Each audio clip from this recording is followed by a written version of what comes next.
All right. I think we are live. Make sure my volume is up.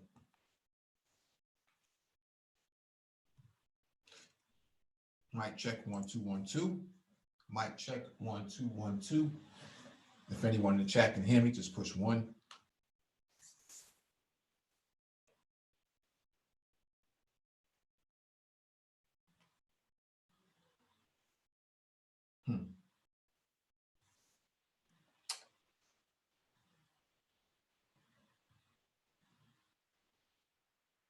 If anyone in the chat can hear me, just push 1.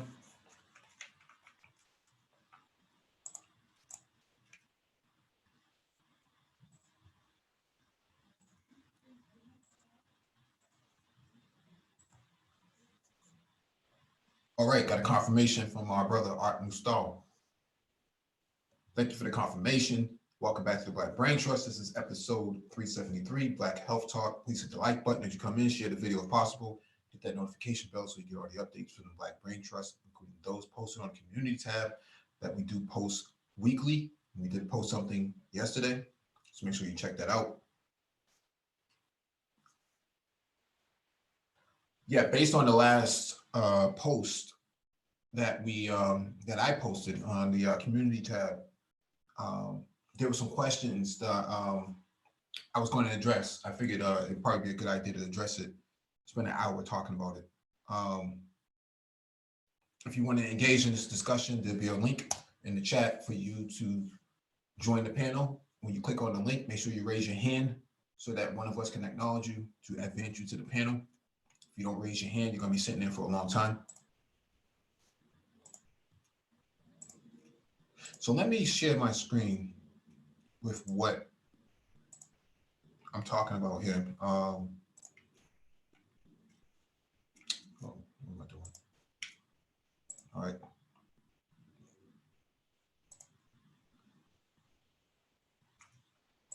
All right, let me share my screen.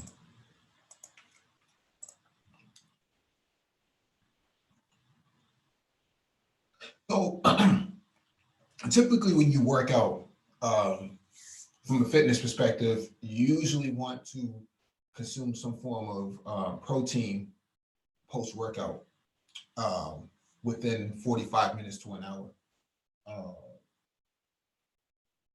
So I tend to go to a very high protein diet because I have to, because my body is has a high metabolism, fast metabolism. So I burn roughly between 75 to 80 calories per hour. Or yeah, per hour or something like that. I think that's the last figure that was given. And because of that, the average human burns something like anywhere between 45, 50 to 55, which is normal for them. But for people with high metabolism rate or fast metabolism rate, they tend to burn a lot quicker in a shorter amount of time. So you have to consume a lot more calories and a lot more protein in order to get the same efficiency that, say, a normal metabolism would get at 50 to 55 cal per sitting. So that being said, what you see on screen is 4 scrambled eggs with some cracked pepper in there and some couple of crab cakes. And as I posted in the community tab, 24 grams of protein with around 390 to 400 calories, and the crab cake is around 10 and a half to 11 grams of protein plus around roughly 160 calories. And then the smoothie, the post-workout smoothie, is probably anywhere between 300 to 350 cal. I haven't put it back on the scale, but I think that's the last estimate that I had, because I do it so much I don't even bother keeping track of it anymore. I'm keeping track of the macros. So what I would say here is that what we're looking at here is this a meal that's anywhere between 650 to maybe 750 of calories. And then protein wise, we're talking, 30 to 40, uh, um, 35 to 45 grams of protein. So which is decent because I'm going to eat again in a few hours too. So my total calorie consumption for the day will probably be roughly 2,200 to 3,000 calories a day.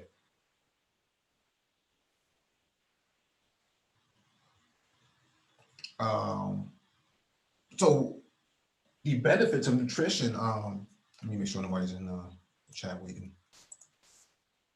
The benefits of nutrition is that when you work out doing HIIT, right, high intensity training, right, high intensity interval training, it makes sense to actually consume a lot of smaller portions of meals, post workout meals, than to actually eat a big plate of food that I see some people eat. A lot of Black people do eat big, massive plates of food in one sitting, and that's not good because you need to burn. Um, your body needs to be able to burn that off, and sitting down is not going to burn it off once you eat that much.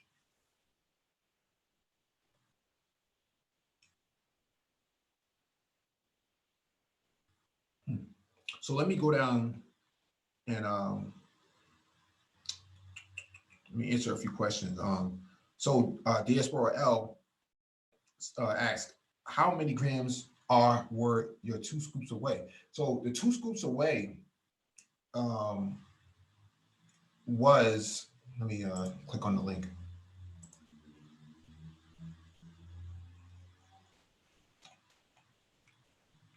So 1 scoop is 32 grams, as you can see right here. So I had 2 scoops, which would make it 64. So I had 64 grams of whey added to the smoothie that had almond milk. Let me go back. That had the almond milk, the spinach, the kale, the walnuts, the mango, the blueberry, the banana, the avocado, and the teaspoon of honey. Honey actually has some form of cal to it too. So I know some people had asked me before why add honey to it. You want honey to add some sweetness to it, to take away the bitter taste to it, the tart taste to some of these drinks, because it's pretty bland without any sort of flavor to it. However, honey also is beneficial for your muscles. It's beneficial for your muscles, so it helps with muscle growth. Because once your muscles are torn after a workout, the fibers are tearing and whatnot. The honey actually helps rebuild them over time. So that's that for the smoothie. So the smoothie, what you see in the picture is only a 12-ounce glass, or a 10 and 12-ounce glass. But I did make at least 20 to 22 ounces of it. So I consumed some there, and then I consumed a little bit later on. Give me a second.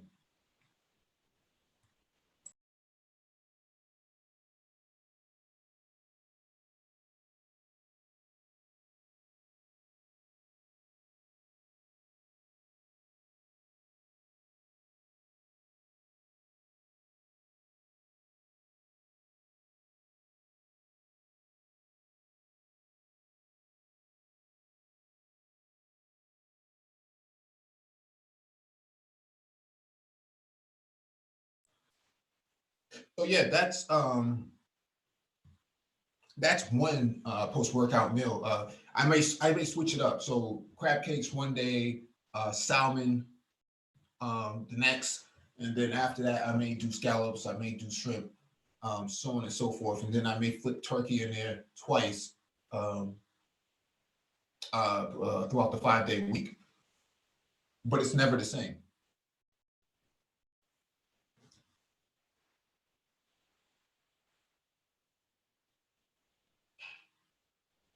Mhm. Um, what am I looking at right now? Oh, I'm just looking at some of the comments in the chat. But let me address the comments under the post, because Oh, the other question is, why don't you go vegan? What's your take on vegan diet? I can't do 100% vegan. I can do some, so I will be like more of a part-time thing. That's like if I have access to 100% um, vegetarian or vegan that tastes like meat, then I can do that. But I can't do it 100%. But that's why I have the smoothie, right? Because I have all the greens that I need within it um, for my necessary daily intake. Because I'll probably never eat it, but I could definitely drink it. That's just me. I know everybody else is different. Um,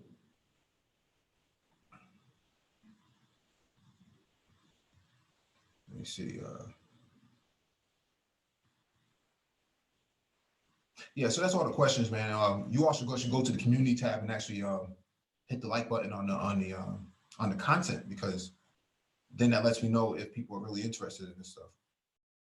But to other people's point, why do I use Transparent Labs? I use Transparent Labs because I tried everything else. I had Optimum Nutrition, very expensive, not really seeing a whole lot of results. Um, who else did I use? Vitamin Shops, Vitamin Shops brand, Body Tech. Not really a big fan of that. Um, Man, I've used so many of them. But Optimum Nutrition is probably the one I've always gone to the most before I went to Transparent Labs. And what I found is that if you're not really training hard, you're not going to see any benefit from any of it. That's just my opinion on it. You're not going to see any benefit from it. And so because of that, when I started training harder, Transparent Labs started showing up in my emails, and I was like, "What is this stuff?" So let me try it. I think I got a sample pack, and I was like, "This stuff is really good." So I started using Transparent Labs. Bring the going on. I started using Transparent Labs after a few samples, and I've been satisfied ever since. It doesn't give me any bloating. I never feel like I have swampy booty, whatever they call it, man. Always farting a lot.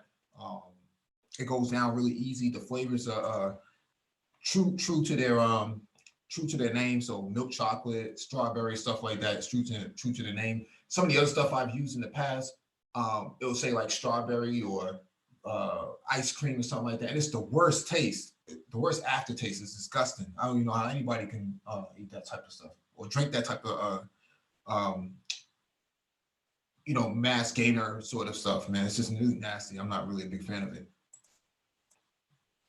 So let me go over some of the protein I've used. I haven't used the organic vegan or the collagen, but I've used whey protein isolate and the weight gainer, mass gainer. When I was when I was 150 pounds, soaking wet, I was using mass gainer, not this brand, but from other brands, like Optimum Nutrition and whatnot, the gold package stuff, the gold label stuff. Um, and what I found is that mass gainer makes sense if you're training really, if you're eating the proper nutrition. So you use mass gainer as a supplement to in between your meals, or in addition with your meals.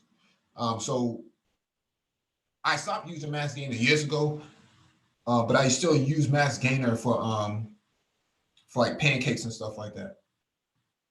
Pancakes are a really good meal to have post workout. But I mix it in with the pancake mix, so I'm getting some some whey into my pancakes without actually consuming a whole lot of it. Because with these mass gainers, you got to have two big ass scoops. I don't know if anybody's ever seen a scoop to a mass gainer, but it's massive, man. It's like a shovel. That stuff is it's a little bit too much for me. I'm not really a big fan of that stuff, but Yeah, look at this. The 2 scoops, 196.76 grams. That's a lot, man. That is a lot, man. That's like a shovel or a dustpan at the very least. I can't really stomach that type of stuff. So Is that for protein? yeah, Huh? yeah. That's whey protein. That much? It's the scoop is 196.76 grams. For 1 scoop? 2 scoops. For 2 scoops? 100. That's a lot of grams of protein, bro. Oh, it's 53. 53 per serving. 53 grams. That's still pretty high. Yeah, it is. That's bodybuilding type stuff. Yeah. That's pretty high protein. You really don't even need that much. I would say 32 grams or so is good. Mm-hmm. But hold on 1 second. I'm still something here. I'm sorry. Yep. Yeah, and you got to get yourself a good blender to go with it. You can't just like put that into a shaker bottle, shake it up, and then try to drink it. You're gonna have all types of clumps in it, and it's not the business, man. I'm not a real. Now you got to get a high-end blender. Yeah. You got to get a high-end blender. In fact, more of a food processor than a blender. To be quite frank with you, because you want that to be broken up real nicely. Mm-hmm. And you don't, like you said, you just hit it right in the head. You don't want any clumps. Mm-hmm. You don't want any of that stuff going on. Professor Clump. With your protein, man. You don't want that. It's more like a food processor than just a blender. Yeah. Anyway, go ahead. Yeah, I see a lot of skinny guys voting up on this stuff, not working out, no traps, no raw boys, no belts, no nothing. And it's like, you can't just drink a big mass gainer and think, okay, it's going to give me muscles overnight, or I'm going to be like really, really buff, man. I'm going to be like Cali Muscle. Nah, man, you have to really pay attention to that type of stuff. You consume the wrong stuff, it's really going to hurt you in the future. So you have to be very careful.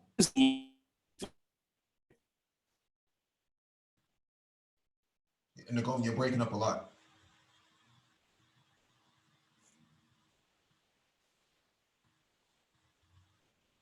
Mm-hmm.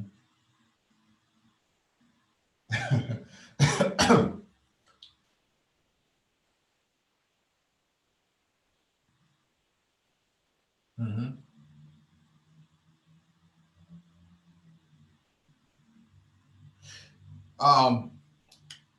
I think Nagone is having some mic issues right now, but the point of the matter here is this. I don't recommend skinny guys jump on mass gainer and think that that's going to bring something magical to them. No, you got to look at Michael B. Jordan's workout for Black Panther, and he ate like 8 pounds of chicken a day with rice twice. You know, he worked out twice a day. That's the way you get butter laid. That's how you get your body right, man. By consuming the right food, but not actually indulging on pizza and honey buns and stuff like that. And I'm sorry, I fell off. I fell off, guys. I'm sorry. I'm walking around and I think I just hit a drop. But for the ectomorphic guys, it's not so much lifting, a lot of reps. What you need to do is hit heavier weight to put more pressure on the muscle. Yep. And you have to increase your caloric and protein, but caloric intake is going to be a lot more to help your body grow and feed the muscles a lot more. It takes work. It ain't going to happen overnight. I trained one guy, he was 188 pounds. He was 6'5", 188 pounds. And now he's 280, but it took him 5 years to do it. So you have to be prepared to put the time in, because it ain't happening overnight. So I just want to keep realistic expectations. If you're thinking you're going to look like Cali Muscle after 4 months, it's not going to happen. So consistency with a very balanced diet, but your caloric intake is going to have to be bigger.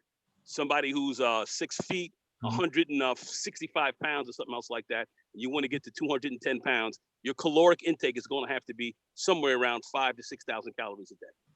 All right, with quality food, but a lot of calories, and hitting heavier weight, as heavy as you can go, for as many reps as you can, and usually that's between a 6 to 12 rep set, and it should be multiple sets. That's what it's going to take you to get butter laid. It's work. That's the realest expectations I can give you. It's not going to be it's not going to be a super quick, fast job. You can mess around with the drugs, but it's going to get you. The drugs are going to hurt you. Yeah, definitely good points, man. I know people have been asking me about Transparent Labs, the pre-workout stuff. So let me go to the pre-workout stuff. When I was training for the Spartan, I used bulk pre-workout. So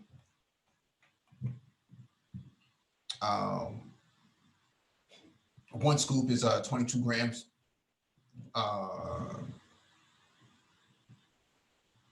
And in my experience, I've tested many pre-workouts and BCAAs over the years, and this is the only stuff that doesn't make me puke. The other stuff used to make me puke during the workout, man. If I really stepped it up and was more intense on it, I would feel like nauseous. I would see stars. If I was lifting some heavy weight, if I even if I didn't have a good shaker bottle, or if I didn't blend it really well, I would get really sick off it. My stomach would be turning, and even after I finish, I'll still be turning. And some people say, well, maybe you should eat pre-workout. I'm against that personally for myself. I don't want to puke. I don't want to puke that food right back up. It depends on what time you eat before the workout, or what's the earliest that you've eaten before the workout. If you've eaten 90 minutes before the workout, then that might be fine. But if you just eat 20 minutes before a workout, man, that stuff's gonna come right back up, in my opinion. I've seen it one too many times. That stuff comes right back up. Not worth it.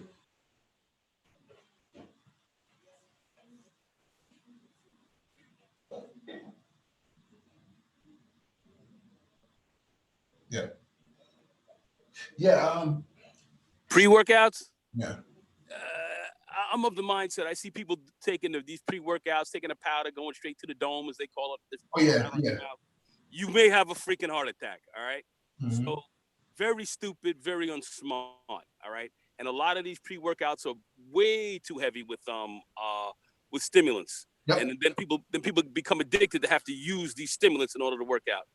Mm-hmm. Coffee is pretty much decent enough, but I say do not mess around with too many stimulants like that. I took some stimulants from Animal one time.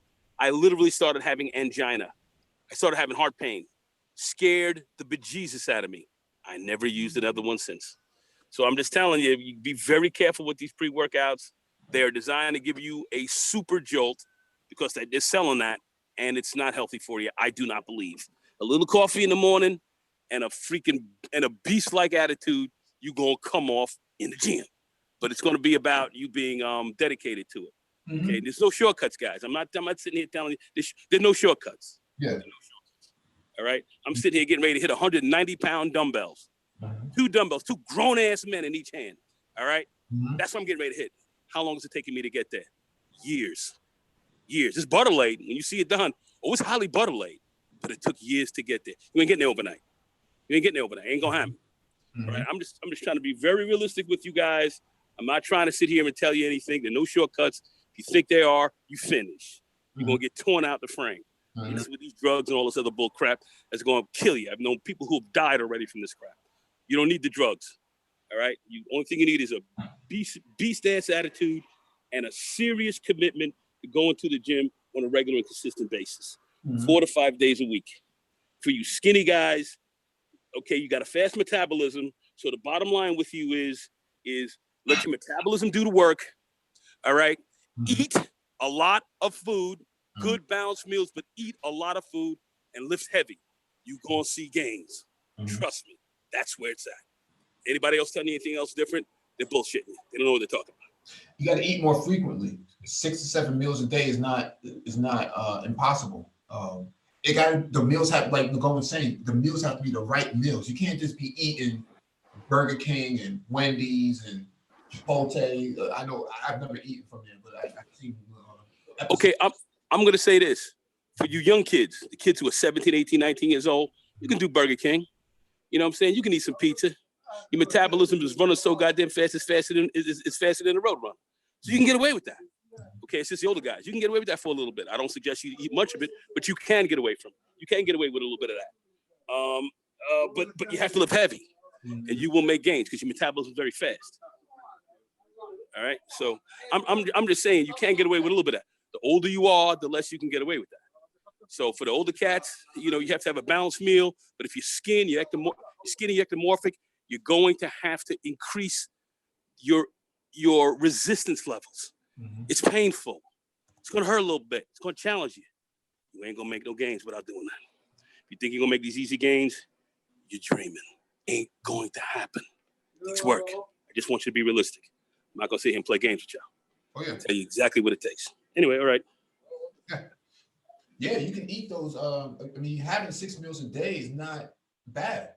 I know people say, "Oh, I eat 3 times a day, man, three times a day." But 6 small meals that are really going to be beneficial for you is going to be better than eating one big ass plate of oxtail and stuff like that. It sounds good on Thanksgiving, but when you have to do that every day, there's no real gain to that. There's no real benefits from eating sloppy food like that. I stay away from a lot of that stuff. No chain restaurants. None of that Popeyes chicken and stuff like that. I don't eat stuff like that. You won't catch me dead in those places. But point of the matter here is that 6 beneficial meals is better than 3 terrible meals.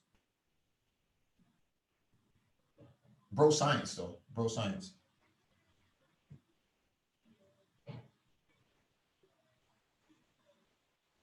Yeah, there's an 80-20 rule. 80% good, 20% bad. Nothing wrong with that. Sometimes when I go to these events, the only thing they do have to serve is pizza. And that's like the extent of it. But I'll avoid it. I'll skip a meal. I'll skip that meal in particular. So I just can't do it.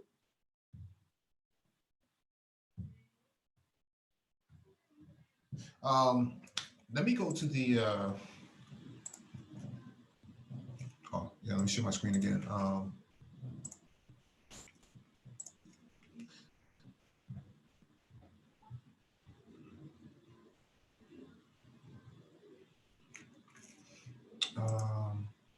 Oh, the BCAA, that's what I was looking for. So I use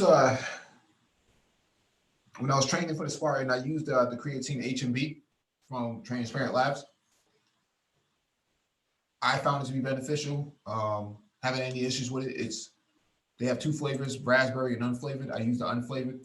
I don't need any flavor inside my smoothie because the smoothie is already flavored with the natural fruits and vegetables. Let me also go to the BCAAs I use for training. BCAA glutamine. I use this. I use the tropical sour grape. I never had any issues with it personally. Hasn't made my stomach turn like the other stuff. Actually rolls right through my system pretty well. So I never feel like I'm breaking down prematurely. I usually get, if I was doing 8 reps without that stuff in the summertime, with these 2 powders, I was doing 10 reps solid. So I was getting those extra 1.5 to 2 reps every set because of that. At least from my experience. This is just me speaking. Bro science again. Bro science. So I want to go back to the community tab and talk about the WODs. So WODs, workouts of the days, I usually post those once a week or a couple of times a week. And I think some people may not be understanding some of the workouts and stuff that I post on there. You don't have to do any of these things that I'm talking about, but this is just what I've done.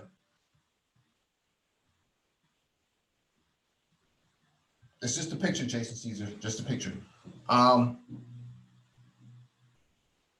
So I did a salt bike for 10 cal. 10 cal will probably take you about 2 minutes, maybe 90 seconds at best. It depends on how hard you go. Trap bar. I prefer trap bar for deadlifts over straight bars, straight barbells, because the format of how you grip the trap bar aligns with your I align it with my ankles, and I can posture myself a lot better because I'm taller. And so the weights that I put on there are taller than your traditional steel weights, right, or traditional iron weights, because they're rubber coated, and they fit. The trap bar coming off the ground actually fits my height because of the handles. And so because of that, the trap bar is a lot more efficient for taller guys. If you're a shorter guy, under 6 feet, then straight barbells are definitely more preferable and actually doable for you. You don't need an actual trap bar for that. But I use trap bars because I'm tall. Also, throw this up there too. Trap bar shoulder press. So I did use the trap bar as a way to do a shoulder press. You don't need a whole lot of weight on it because the way the bar is structured is actually consistent with with the movement of going of performing the press, a strict press. So if you're focused on time over tension, then you can get a lot of benefit from the trap bar than what you would from a straight bar. This is just my experience, in my opinion. Again, bro, science. No, you hit it right in the head. Time under tension is very important. Yep. So, you're talking truth. Mm-hmm. Anybody who really trains and understands how to build endurance, also build muscle, has to be TUT, time under tension. Mm-hmm. Bottom line. Mm-hmm. Good stuff, Mike. Go ahead. But I just want to say, for people who want to bodybuild, build muscles, one thing people are talking about doing Spartan races and so forth.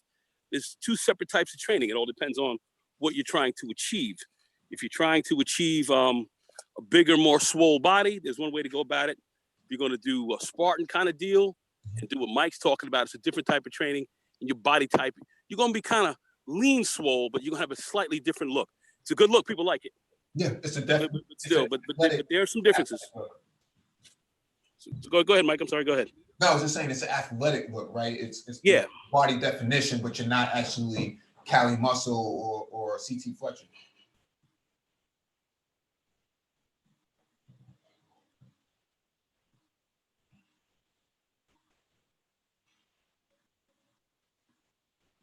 All right. I believe in kettlebells. I have competition kettlebells. So these are the type of things they use in CrossFit. My competition kettlebells are that bare minimum for men of age, adult age. You should have 16.5 kilograms on a kettlebell. Bare minimum. That's the bare minimum. You're not anything less than that, man. That's some coward stuff. That anything less than 16 kilograms is for women.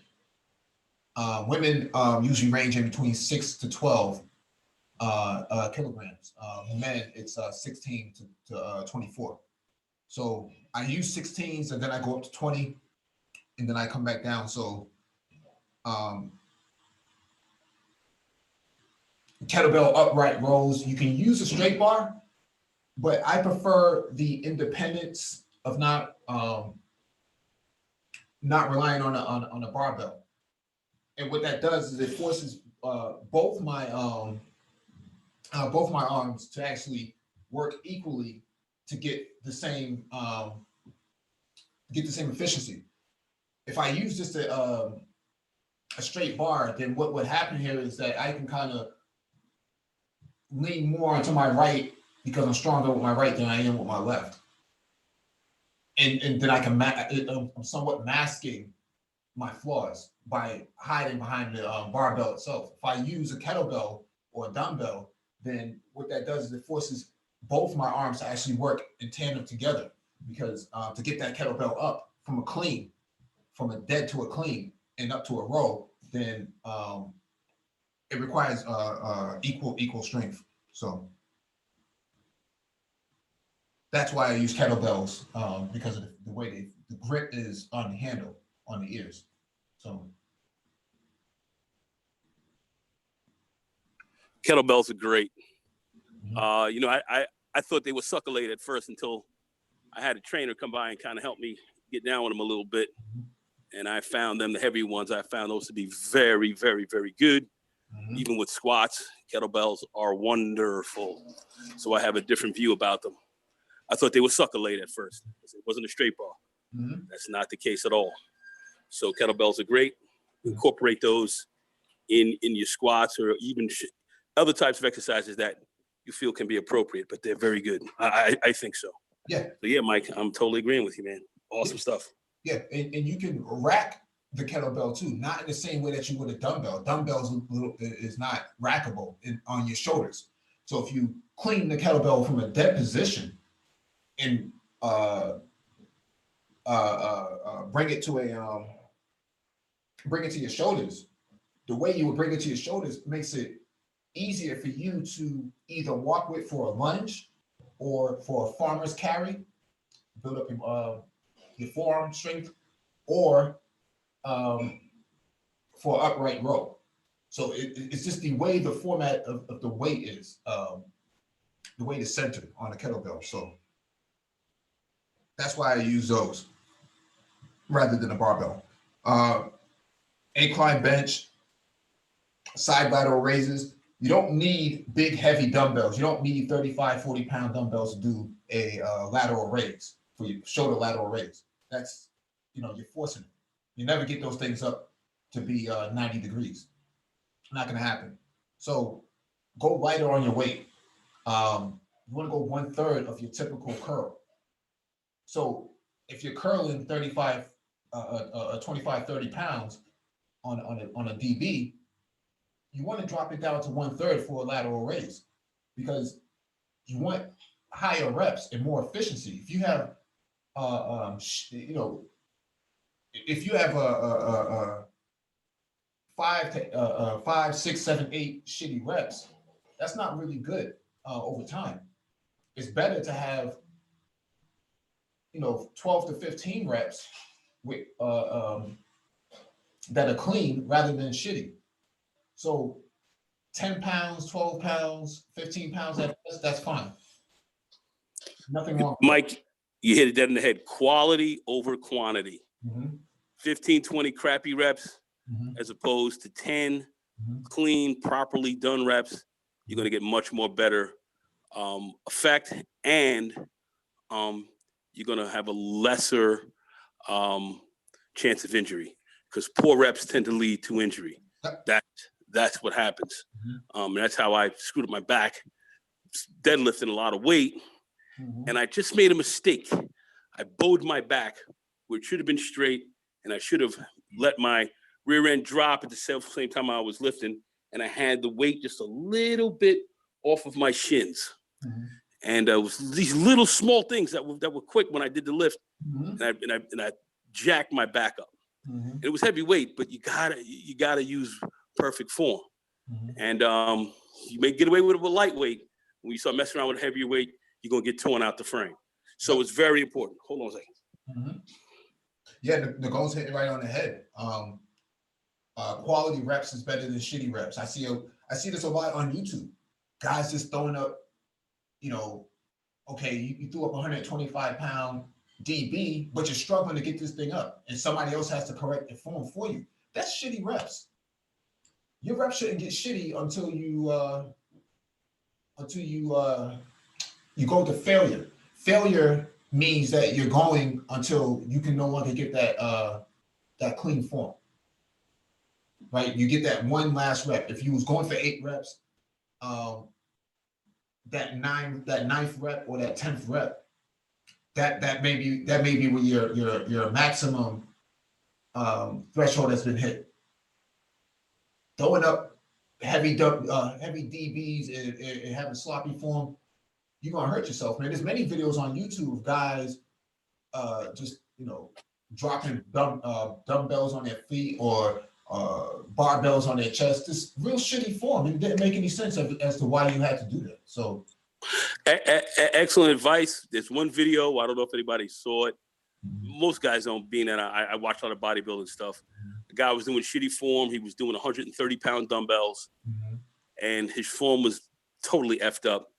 and he tore his pec, and you could hear the son of a bitch ripping like, and his pec tore, and he dropped the weight. I almost vomited when I seen it. And I'm like, buddy, you're finished for 1 year. Now you got to go to the hospital, get sewn up and stitched back together. You're going to have a zipper on you now.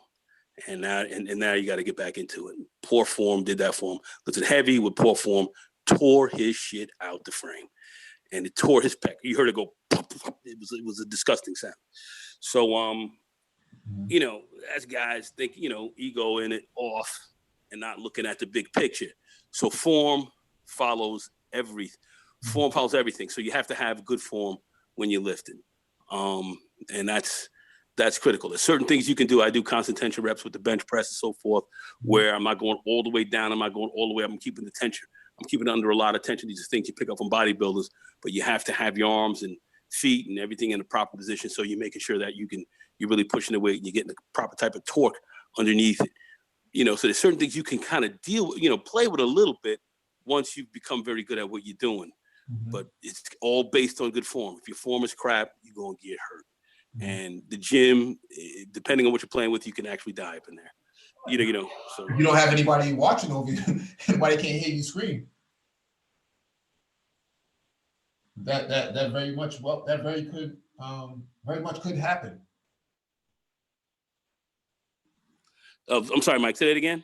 No, I was saying that if you're in the gym by yourself and something like that happens, you could very well die. Nobody may know that you're struggling under that barbell. There's a video out. A young kid, he was playing for a football team out in Maine. The end of 2018. 315 pounds. He had in the bench press. He was doing a suicide grip. The weight slipped off his palms. Everybody trying to be cool with the suicide grip. Slipped out of his palms. For those who don't know. Suicide grip is, you know, when you grab the bar, you're supposed to have you grab the bar, your fingers overlap and your thumb underlaps underneath the bar. That's basically what one would say a proper, more formal grip. The suicide grip is now you take the bar, you rest it right in the middle of your palms, right near the heel of your palms. Your thumb wraps around the top of the bar like the rest of your finger, so it overlaps, so you don't have it under the bar, it's over the bar. It looks cool. It's a cool look, like, he got the suicide grip. This is all the, you know, the professional, you know, bodybuilders kind of use. A lot of them use that grip. And what it does is designed, especially if you're doing a bench press, it's designed to put a little bit more pressure on the pecs. So that's what it's designed to do. But it's not a grip that should be used by sucker lades or people who are not really, who have not lifted for a long time and understand truly what they're doing. It's a dangerous grip, because if the weight does slip from you, 225 pounds, 315, 405, you're gone. You're gone. It drops on your rib cage. You're gone. Young kid playing on a football team, 17 years old, died last year lifting weights. Died in the gym. I was benching 405 pounds. This was 2.5 months ago. I use a suicide grip all the time, but yet I did something kind of stupid. I was warming up, didn't warm up properly, went from 135, went to 225. Then I said, I'm going to skip 315. I'm going to go straight to 405. Went there, came down the first rep. I heard pop, pop, pop. Heard some popping on my left pec. I was like, what the hell? I had enough strength to move it. Thank God, because I always lift with a good spotting partner. I don't play around. He had me nice. I was able to get the weight up, and I went to the doctor. He said it was a very slight tear. Nothing. I didn't tear anything up terribly, but it was let me know here I am thinking I'm Captain America, and almost got torn out the frame. So I sat back, and that was a very humbling experience for myself. And had I not had a good spotter there, I was gone. One of them haters in the gym spotting me. One of them hating ass dudes up in there. Yeah, go ahead, man. Go ahead, Carl. Go ahead, get it. Oh, he can't get it. Oh shit, that weight's coming down on him. That weight would have came down on my neck. I would have been gone. 400 pounds is gonna kill you. You're finished. That's what you're dealing with in the gym. It's not a game. You got to understand what you're dealing with, especially if you're dealing with rather heavy weights. Injuries can kill you in the gym, and you don't need that much weight. 225 pounds, which is a good weight. I look at that as a good bench standard. A lot of guys can get into doing that. That weight comes down on your chest, you finish. You're going to the hospital for sure. If you're not dead, you're going to the hospital. Yeah. Your ass is going to the hospital. All right. You tear your aorta, you percuss your heart. You know, that kind of weight hitting you ain't no joke. Drops on the top of your neck, especially if you're doing maybe a higher, what they call a guillotine type of press for the upper chest. You're doing that, and it comes down on your throat and cracks your hyoid bone. You're gone. You're gone. So that's what you're dealing with in the gym. So that's why it's fun. Have a great time. We all want to get in shape, but you have to be very careful what you're doing, and having a good spotter is key. That 405, if I was doing it myself and I damn near tore my right pec, trust me, I would not be talking to you guys, or I'd be talking to you from a hospital bed in some of the worst fucking shape I've ever been in, just lifting from lifting weights. Yeah, going heavy, going on. I'm gonna challenge myself on a consistent basis, but I could have gotten torn out the frame, and I could have easily died from that. That kind of weight gonna kill you. So you don't need that much, but that kind of weight gonna kill you for sure. Yeah. So I'm just saying, be very careful when you lift, and always have good spotters, kind of whatever you're doing. Even with the dumbbells, have good spotters. Because if you feel your pec starting to have a problem, have a good spotter that can let you get the weight down so you don't tear your shit out. So it's always, but proper warm up, proper all these kind of things you have to do. I didn't warm up properly. I did some things. I cheated a little bit, and it cost me. So even at my level, I'm making small mistakes and small little errors, and they become huge. A torn pec is not a good injury to have. All right. Or, improper grip on the bar, and not, using proper form, and something like that falls on your chest, could end your life. So, and you don't need that much, or even a 135-pound bar. If you're doing 135 pounds, falls on your chest, you gonna be one sorry son bitch. So, always be careful in what you're doing, and always have good spotters watching you. That's responsible training in the gym. I'll leave it at that. Mike brings up some great points, but I just want to make that clear because I've encountered this myself. So I'm speaking from experience. Yeah, definitely. Check your ego at the door. It make no sense to put your life on the line for an Instagram photo, man. It's not the business, man. I don't do things like that. That's why you guys don't see me post a whole lot of photos, because I'm too busy getting it in. I don't got time for all the paparazzis. But yeah, so incline bench side lateral raise, right? Put the bench at a 45-degree angle, lay your body across it, and get that done, get that side lateral up from your waist up until you hit your the height of your clavicle. Same height, and then back down. You don't need to bring it above your head. You just need to bring it high enough so that you build a particular 90-degree angle. So you do that for 10 reps. Bent over a dumbbell, a rear delt fly. You can either use the bench or you can bend over seated. Manageable weight. If the weight is too heavy, you're gonna get sloppy form. Sloppy form is just gonna lead to shitty reps. Shitty reps is just gonna be a waste of time. So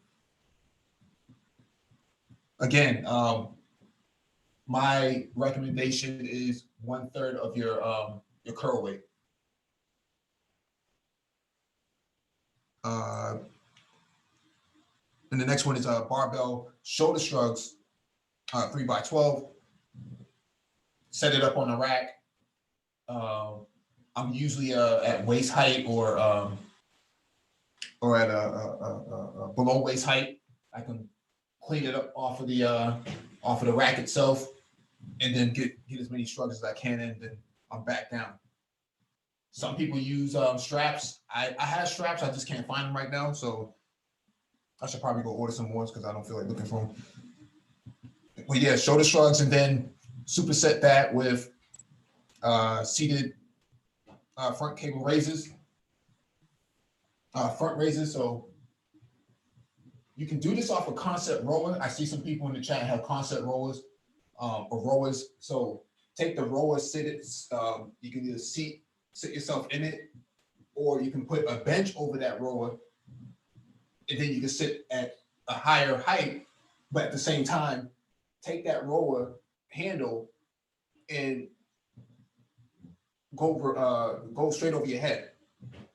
That's going to give you a mean front raises on your shoulder, on your front delts. So,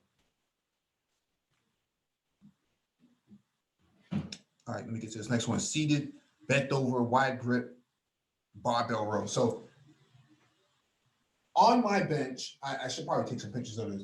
On my bench, I can actually take a barbell, either a curl, an easy curl bar or a straight barbell bar, and get my hands at the knurlings, put my grips at the knurlings, and then roll backwards. So I'm getting that. I'm doing that on an incline bench, and then and I'm using dumbbells to superset it with to get some rows out of it as well on the incline bench too. So the format is different. So you're going horizontal grip, and then with the dumbbells you're going hammer grip. So you got hammer rows. You're talking about different grips on the incline bench press for the chest. Is that correct? No. This is on for back. Oh, for back. Okay. Yeah. Bent over. Yeah. Gotcha. Yeah, back row. So this is shoulder and back work. Gotcha. Okay. Shoulders. I tend to like to use dumbbells a lot, and use a lot of the Arnold presses. So you come down, you turn your elbows in, then you turn them out, and come out, which puts a lot more on the outer delt, which is a little harder. That's why you can lift with lighter weights, but you're gonna feel a lot more than, let's say, somebody's pressing 100 pounds or 110 pound DBs, and it looks impressive. But the name of the game is to hit that outer delt the best you can. Mm-hmm. So there's certain ways to do that. There are a lot of different ways to do it. I think dumbbells do it very well. I think the barbell grip, as you were saying, is very good as well. There are a lot of different ways to hit the shoulders, but I'm totally agreeing with what you're saying. But the shoulder grip, but the shoulders, from, I say, the Arnold presses, you bring it down, then you turn your elbows more towards your chest, and then you turn the barbell that you have with your fist literally facing your face, and then you turn it out, bring it back, and then bring it up. Use lighter weight, but you really get a tremendous amount of pressure on the delts, and that's why lighter weight's done in that. And Arnold Schwarzenegger created those, and they really get them. So you do lesser weight, but it really gets to you. It really gets to you. You kind of do higher reps, but it really gets to the delts if you have smaller delts. But yeah, Mike, good stuff, man. Great stuff. Somebody in the chat, Trey Waters, has a question for you. If you're 135 pounds and 5'10", how much should you bench press? Bench press? Really, everyone's got different strength. So you can be very lean and be very strong. Yeah. Strength a lot of times depends on not even so much your muscle size, but it really comes down to your tendons and how high they connect on the bones. Somebody like a Larry Wheels, who is not very huge, not very big, is one of the strongest men in our species, because he has very high connections on his bones. Even though he uses steroids, he doesn't use that much. The strength power to weight ratio this guy has is astronomical. So much of that has to do with where his tendons connect. The higher they connect on the bones, the more you'll be able to pull from a physics standpoint. They'll be able to do more work. That's just a genetic thing. You can't do anything else about it. So I don't know what your overall strength is. It could be very good depending on that. But I would say at 135 pounds, you have to test to see where you are. Start out, where I think strength and where you start to be able to build muscle a bit more. I believe you should use two weights. I believe that you start out with dumbbells, flat back, and incline. I would say I would start at incline more, because inclines are a little bit more difficult and they get you stronger, because you're dealing now pushing in an area that has a little bit less muscle fiber than it does at the lower chest. So therefore, you're going to get stronger doing that. I would start out with light weight first. So at 135 pounds, I would start out with 25 pound DBs.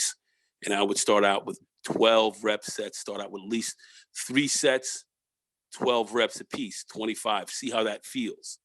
And then you should get a decent pump on it. Incline bench. I'm not talking about with the benches all the way, we're putting a lot of delta into it, but you're at about a 35 degree angle, a little bit less, somewhere in there. And you know, usually the third rung up, if you will, on the bench, second or third rung up. And you should start out in the beginning just doing inclines. That's going to help your chest grow very quickly, and it's going to help you increase your strength. So you mix barbell and dumbbells, but you start out with dumbbells incline. I would start out with 25 pounds, see how that feels. At 135, you're light, you're ectomorphic. So you want to start to do a lot of reps with that, as many reps as you can. And then you want to start moving up, put a quarter on each, you know, a little bit more every 2 weeks. You're coming up with a little bit more weight. Start out with 25s, 30s, then 35. See how that works over the month, 2 months. You'll see your weight increase very quickly. You can do that. If you really want to try to build muscle more quickly, there's a 5x5 program. And I suggest people do that if they want to really start to put on muscle, and you start looking at it more from a bodybuilding perspective, to put on more muscle. 5x5, as heavy as you can go. But usually if you're starting out and you're by yourself and you're not with a trainer, because you're going to need people to spot you, certainly with the 5x5, because you're going heavier, I would go with the 20-pound dumbbells, 20 pounds, lightweight, and go 3 sets, 12 reps, 12 to 15 reps a piece. See how that feels for you. And then as soon as if that feels pretty good, you do that for about 2 weeks until the weight starts going up like it's nothing. Then you go up the next 5 pounds. Then you're gonna get pressed a little bit more. Now, why I say dumbbells? Because if you start to get into a weight situation where the weight gets a little bit heavy, you can just drop them. Where barbell, you're locked in, and if you get stuck, something like that can happen. You can risk a little bit more injury, where you're going to need more of a spotter. So that's where I think the dumbbells not only are safer in that regard, but they are also, so you don't need so much of a spotter, but you're going to get stronger. You're going to get stronger by doing that. DBs get you stronger because they're 2 weights as opposed to 1. Now you're also balancing the weight. You're stabilizing muscles, and those are coming in a lot more, and you're building the body a little bit quicker. They're harder to do. So they are harder to do, but that's where I would, if I was training when I was starting you out, that's exactly what I have you doing on the bench press. Nothing but incline dumbbell bench presses starting out for the first 2 months, without question. Then I would start to bring you into the barbell flat back game. But and that's going to improve your flat back game immensely. But it's incline DBs. Try out 20s and see how that works. Try out the 20s. If they feel real light, they start getting real light, then you move up. 3 sets. You can do 4 if you feel like, but I say 3 to 4 sets, 12 reps, 12 to 15. All right. And then when that gets real light, you're blowing through them, and the pump is there. But you should finish up where that pump is so tight. When you try to put your elbows up and bring them together across your chest, you shouldn't be able to meet your elbows. That should be like, you got mad blood in there. You shouldn't be able to meet it. And your biceps should be a little pumped as well, and so forth, because it's a total body exercise. Your upper body's going to be pumped. But that is what I would suggest for your bench press right now at 135 pounds. You're going to gain weight. You're going to gain weight. If you're looking to put on muscle, I would say that you definitely should bench press 2 days a week, 5 days in between each session, right? Because you start doing it more, you're going to lead yourself possibly getting injured, so you don't want to do that. Although these time to repair. Yeah, so you give yourself 5 to 6 days, all right, and then you wash, rinse, repeat, as we say. That's what you do. But you move up in weight as the easier it gets. So your third set, when you're getting those last 3 or 4 reps in, and you're just blasting through them like you can go a lot more, then it's time to start to move up in weight. So I would start out first light. Make sure your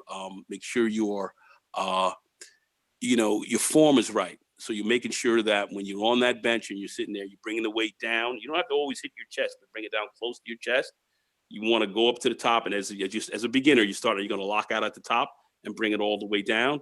You're going to make sure that your feet are as close or underneath your behind as possible.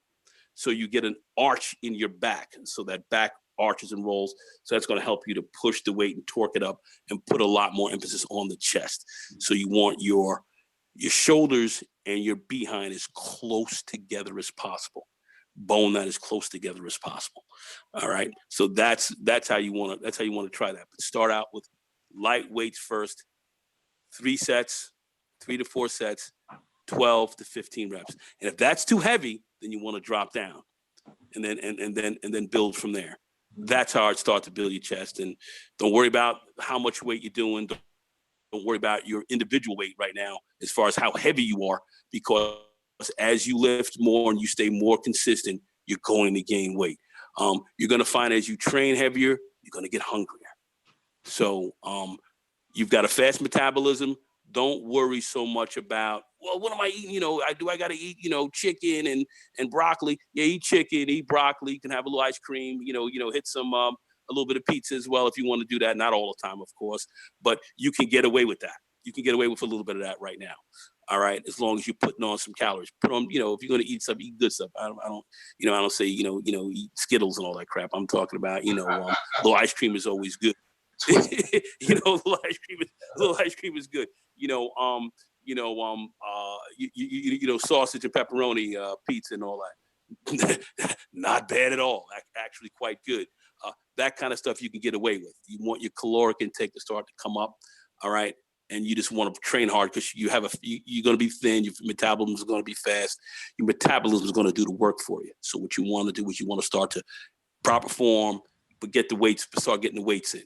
You have to stay consistent. I want to just kind of really be very realistic about building muscle and all that. To really build a good body takes, for someone who's starting out, to really build like a quality, super quality physique, super quality, that's 10 years.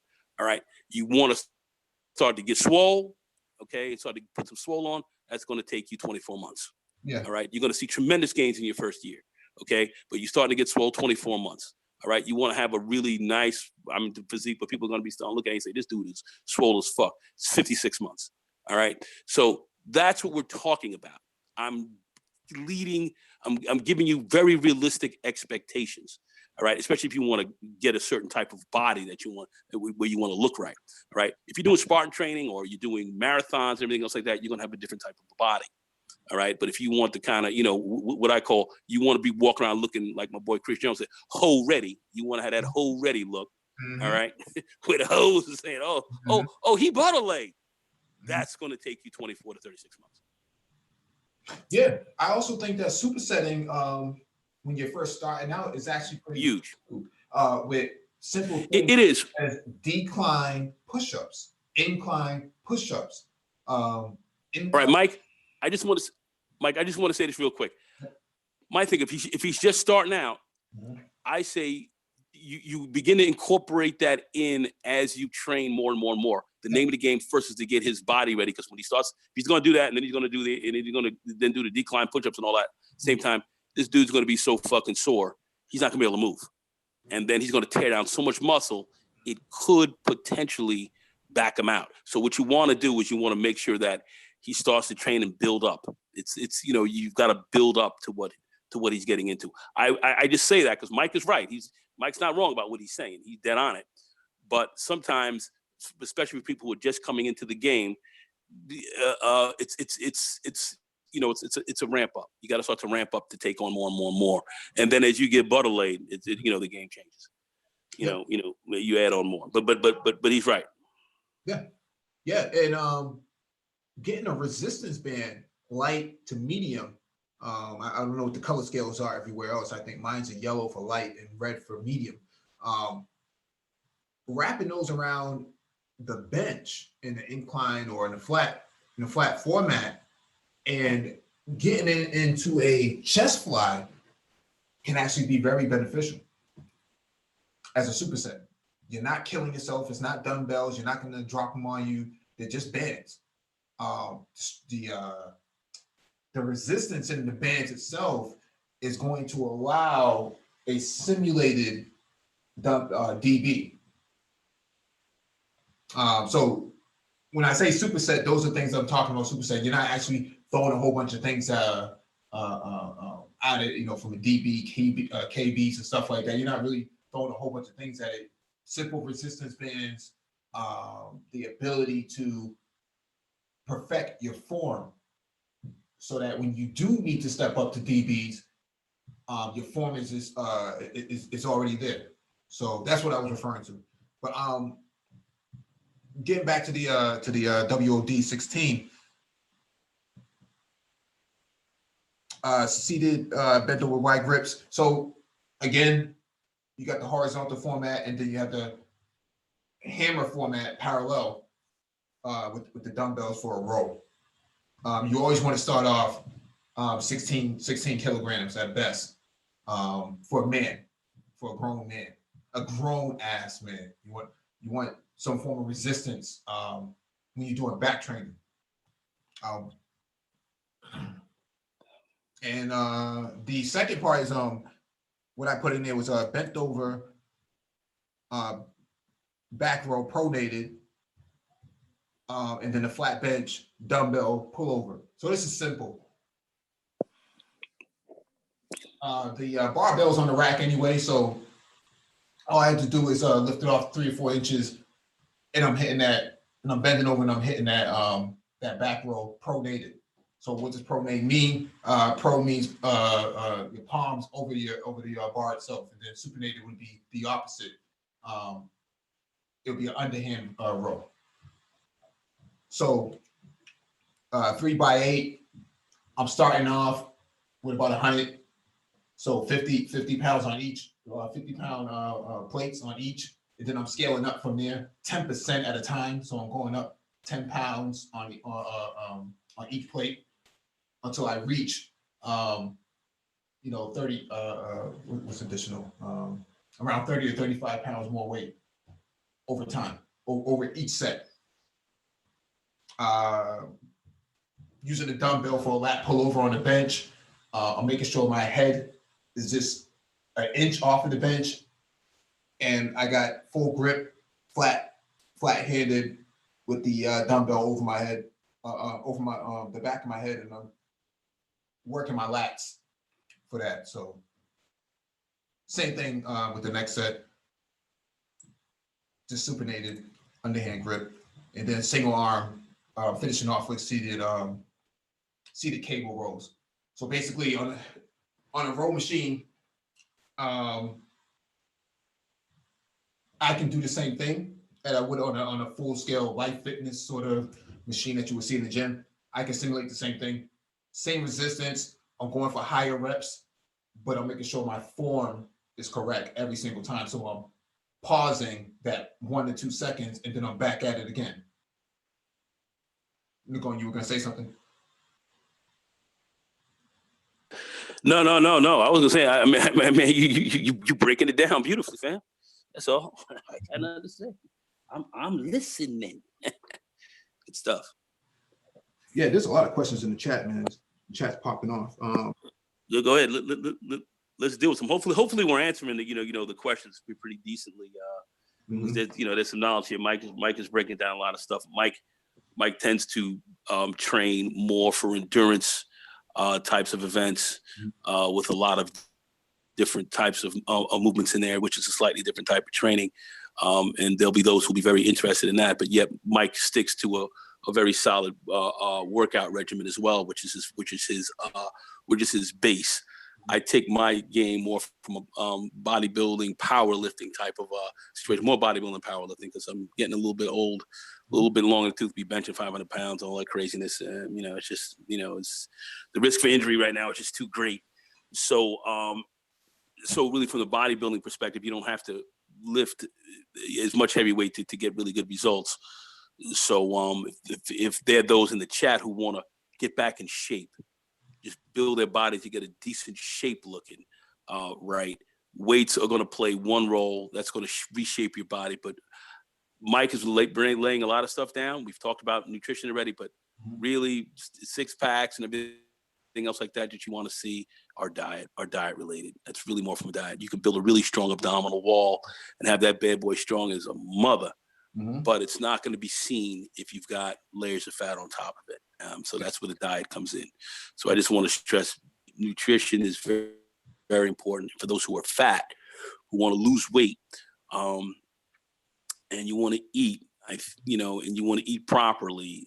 It's about getting a proper amount of weight training in cardio and your diets and eating small meals, a number of times a day, 5 to 7 times a day, will ramp up your metabolism. It'll speed it up, and you'll be able to drop weight that way. But I just want to let that know. Mike tends to be more of an endurance guy, but he has a very good baseline, fundamental weight training program that you have to have. So, Mike's lean, tall, muscular. Ape. He an ape, but he don't want to say it, but he an ape. But then you got the guys who are going to be more swole from a standpoint of like me, 6 feet, 260, 52-inch chest, all that kind of shit. So that's a little different type of a deal. So that comes from heavyweight training as well, cardio, but heavyweight training. So it depends on how you want to look. So just so people want to direct you questions. What type of body type you want to have? What do you want to look like? Kind of what do you want to achieve? Some people just want to get back in shape, like I started. Now, if you just want to get back in shape, cardio and a good diet is the first things you got to get on. And the weight training comes in, but that's not going to be a priority. Right? First, it's really getting up your heart rate and ramping up your metabolism first to drop a lot of fat, and not coming down too fast, because some people want to drop weight quick. That's not what you want to do. You don't want to drop 30 pounds in a month. No. You want to take that 30 pounds off in 90 days, 16 weeks or so. You want to take that weight off slowly so your body adjusts to it nicely. So there's a lot we can sit here and talk about, but Mike, go ahead, man. I think your weight training. I'm just listening to your to how you do your stuff, and I really like what I'm hearing. Mm-hmm. Go ahead. Yeah, let me read the questions from the chat. One question from Josh 2003. He says, "You all like the standing shoulder press with a barbell and chin-ups. My shoulders have grown doing that, but I will be greasing the groove when I get my power cage or find a branch in my yard." Yeah. What's your take on standing shoulder press versus seated shoulder press, military presses? Okay, I think it's a mixture of both. You have to do both. Standing shoulder press, you're going to lift a little bit less, but you're going to incorporate more of the body, so it's more of a total body exercise, where it's more, all of it's total body, as they say, but it's more of a total body exercise. So you work your core a lot, you work your shoulders, you work in your back, you work in a lot of things, but it's primarily pressed on the shoulders. But it's a great exercise from a standing perspective. You're going to lift a little, it's going to be less, but you're certainly going to get a lot of it, and those are tough reps. So I look at those as very good to do. Sitting shoulder press, I think, should be incorporated as well. Doing both, or alternating, which weeks you do them is what I would suggest, because I do them both as well. I can do a sitting shoulder press, let's say with 315. I've been doing this a long time, so I can lift a lot of weight. Now, can I do 315 standing? Maybe I get maybe 1, maybe 2 reps top standing. So I'm going to do less. 225 standing is more the game, and that's very heavy for me from a standing perspective, real heavy. So what does that mean? That means that now that I am standing up and I'm not just concentrating just on my shoulders and my lats to help push, and I got to use all of my body and all my core. It gets a little harder. It's a little bit harder to do. So it's a very good exercise in that regard. So both, I suggest to use both of those, and do not worry about so much the weights, but having good form and getting a good amount of reps out of it to really burn those shoulders up. And also it's going to have, also a concomitant effect on the rest of the body, your core, your back, your legs, going to work everything from the standing perspective. So I think both exercises are great, and they should be incorporated. So that's not a cop out. That's just how I see it, as far as, working the body in different ways, because the body starts to get used to one thing.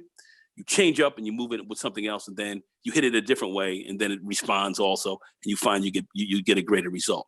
Don't let the body get used to one way of doing things. Mm-hmm. Always shock it, change things up a little bit, to keep it in a growth mode and keep yourself highly anabolic. Mhm. So that's what I would say about that. So it's a use of both. Alternate weeks. Yep. Yeah, Darkman Jeff in the chat says, he asked the question, how about fat loss? I have to lose 100 pounds. So here's the deal. You got to eat right first. Your meals got to be right, man. You can't just be eating sloppy chitlins and pig feet and stuff like that, man. You can't be eating stuff like that and to lose weight. So you got to have a moderate. You got to moderate your caloric intake. Cut out all of those cheap foods, man, and really just get back to the basics of organic. And also, you got to take into consideration how much cardio are you doing. In fact, if you're pulling in 5,000 calories a day from eating, man, you got to double that. You know, from a cardiovascular standpoint, you just can't eat 3,000, 4,000, 5,000 calories in a day and not work out and think that you're gonna lose 100 pounds. So you got to take into consideration those two factors of what are you eating and how much cardio are you getting in. Critically important to lose 100 pounds. You want to lose 100 pounds successfully over a period of 8 months to a year. All right, that's where you are with this. You can drop this weight in 4 months. It's going to come back and you may gain 120 pounds. Okay, back because the body is going to put itself in what's called starvation mode because it's used to being at this weight. All of a sudden now you start to lose a lot of weight. The body's going to trigger some chemicals in the brain. We're not going to get all into that as far as with chemicals and all what hormones are going to be triggered. But your body's going to say, "Oh shit, man, we're starving." The body is designed to fight against starvation.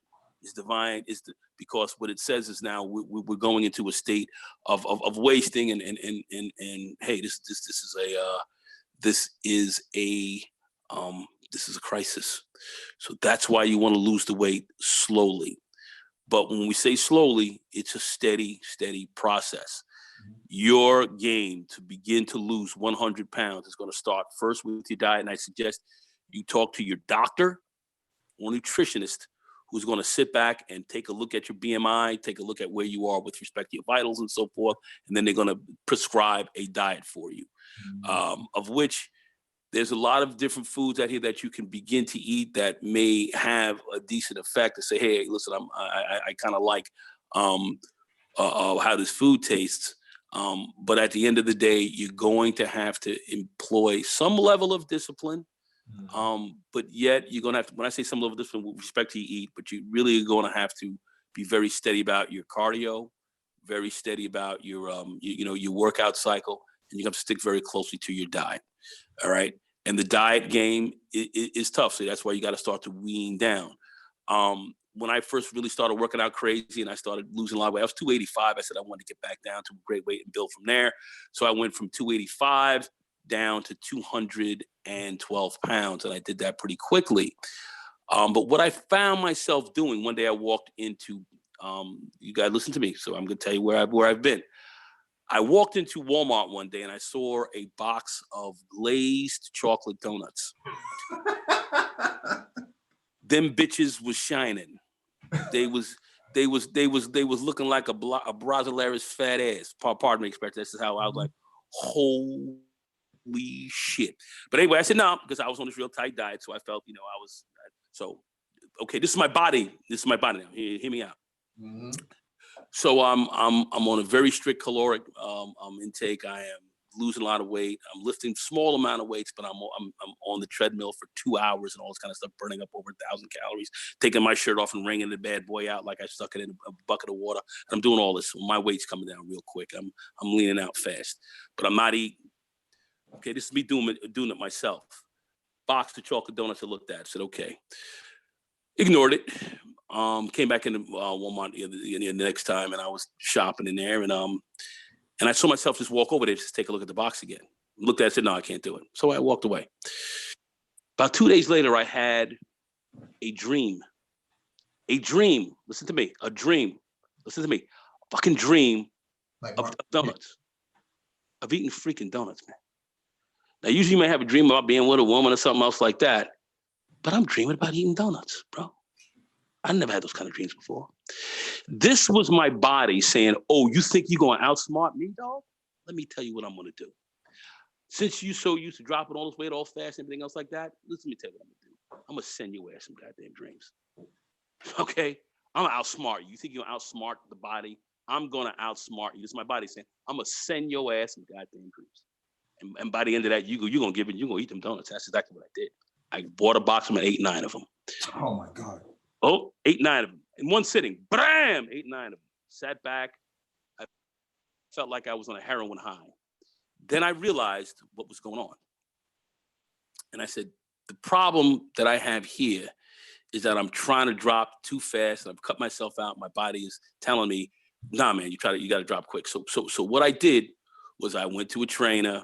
We worked out a certain type of a diet for myself, where actually you could get a little sweet in, but you had to know where your calories were. And it's mathematics, because now it comes down, if you burn more calories than you're taking in, you're going to lose weight. It's that's simple. But what makes it more complex is just making sure you have the diet mapped out for yourself that's going to make this thing happen for you. So that's how you come down in the weight, and you're going to need somebody to help you with that, because you can try to drop 100 on yourself. You're going to have setbacks like I did. And I was able to get over that setback pretty quickly because I didn't gain that weight back like that. But it was just to tell you how when you go on a crash diet and you want to try to run it and you're going to hit the treadmill, you're going to do all the stuff yourself, your body is going to fight you. And your body is stronger than you are, smarter than you. So that's why you have to really work out a very disciplined program, and you want to drop that weight slowly, not overnight. So within a little bit less than a year's time, you should have that weight off of you and really at top-notch shape.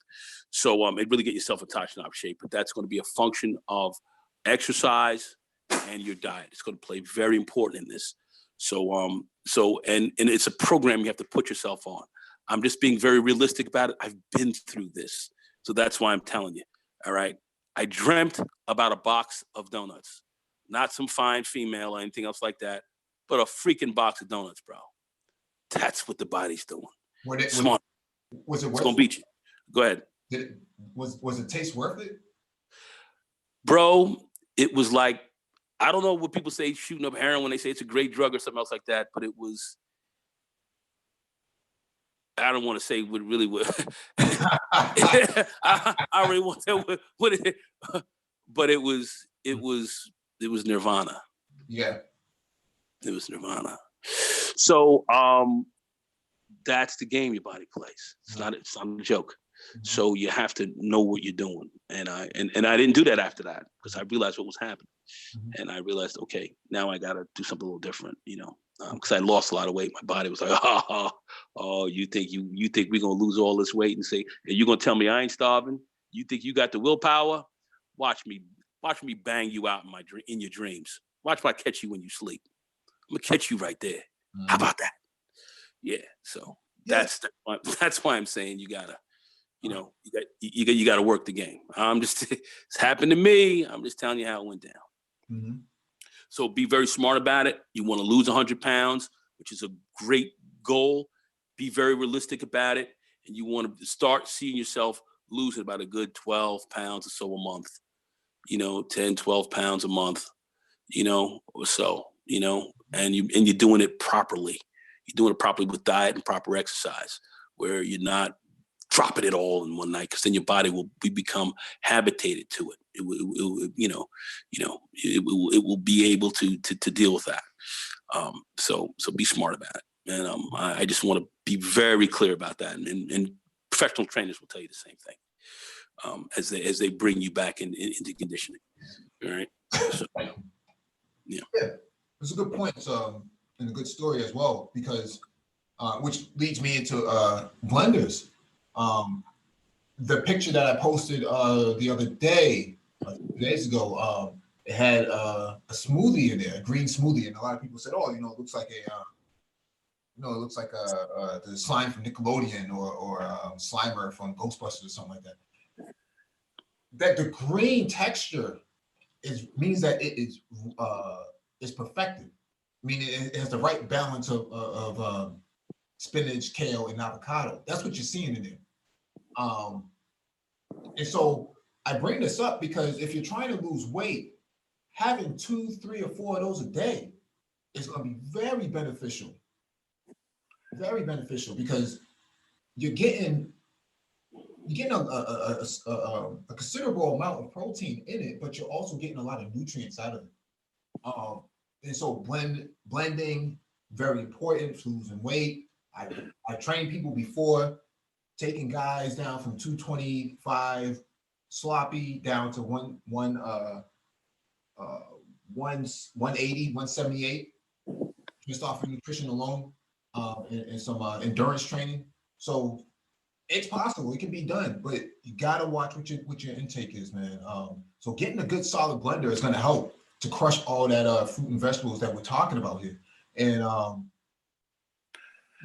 Mike, I say really get one of those food processing. They call it looks like a blender, but it's a food processor where it has immense, very fast revolutions on that, where it's more expensive. Yeah. Okay, it's a bit more expensive. The regular blender you get $20, $30. You may pay $100 for this, $150 for that. Yeah. But it's going to grind up everything. It's going to really puree your food in a good way where you can really get the maximum out of it. Mm-hmm. So if you're going to spend a little bit of money on something, get good equipment in which to really chop up your food to make it that much more accessible for for digestion. So I would say, without question, get a more of a food processor than just a blender to blend up your stuff. Let me further explain why I'm recommending a blender rather than a food processor. Okay, Mike, go ahead. You got it. We may have differing views on this, but go ahead. No, I'm making a point. Okay. Some of these new blenders, man, are specifically designed for making the sort of smoothie that you need or that you're trying to create just off a push of a button. I know there's some blenders that are pretty analog where you just kind of turn the dial and it goes up and down, turbo and whatnot. No, there's my Breville has multiple functions on it. So green smoothie, regular smoothie, so on and so forth, soup and stuff like that. When you buy these blenders, they're application specific. So getting a blender for strictly just that is actually really beneficial. Now, to Nagone's point about a food processor, let me pull it up because I'm on Bed Bath & Beyond's website. So let me pull that up. Processor. Because I have one myself. So let me and where is mine? Breville. Here we go right here. So this is what Nagone is referring to.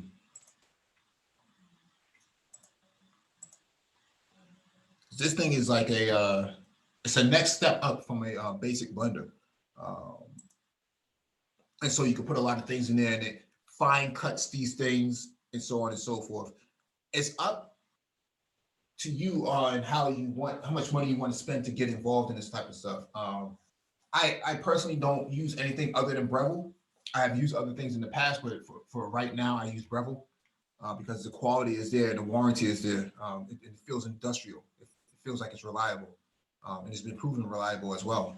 So cutting up your salads and stuff like that, it does it in a few seconds. You won't even it won't even take that long, and cut it in ways that makes it digestible for you. I don't just eat salads personally. I'd rather have it blended and then I can take it down that way quicker.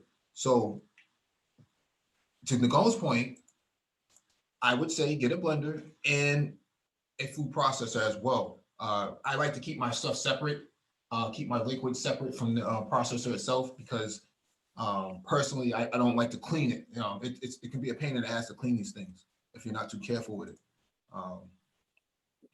So that's my recommendation. I also have a juicer. So let me pull up my juicer. Yeah, I agree with you, Mike. I see what you're doing. I see what you're talking about. Yeah, I keep it separate. I'm down with what you're saying. I'm with you. So this is my juicer right here.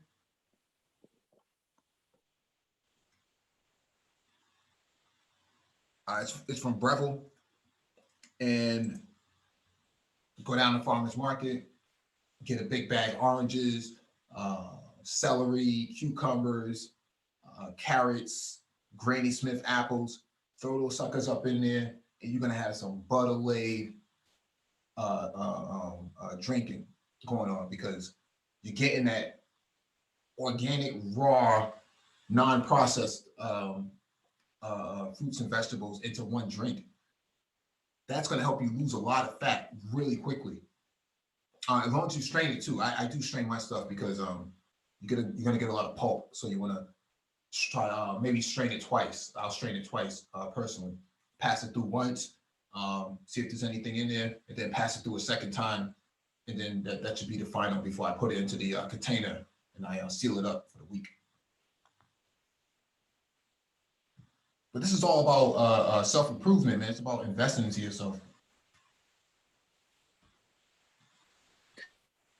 It really is, and the benefits are huge, and in so many ways, as I like to look at certain kind of things, what you take in, you are what you eat, and this is in many respects a matter of life and death.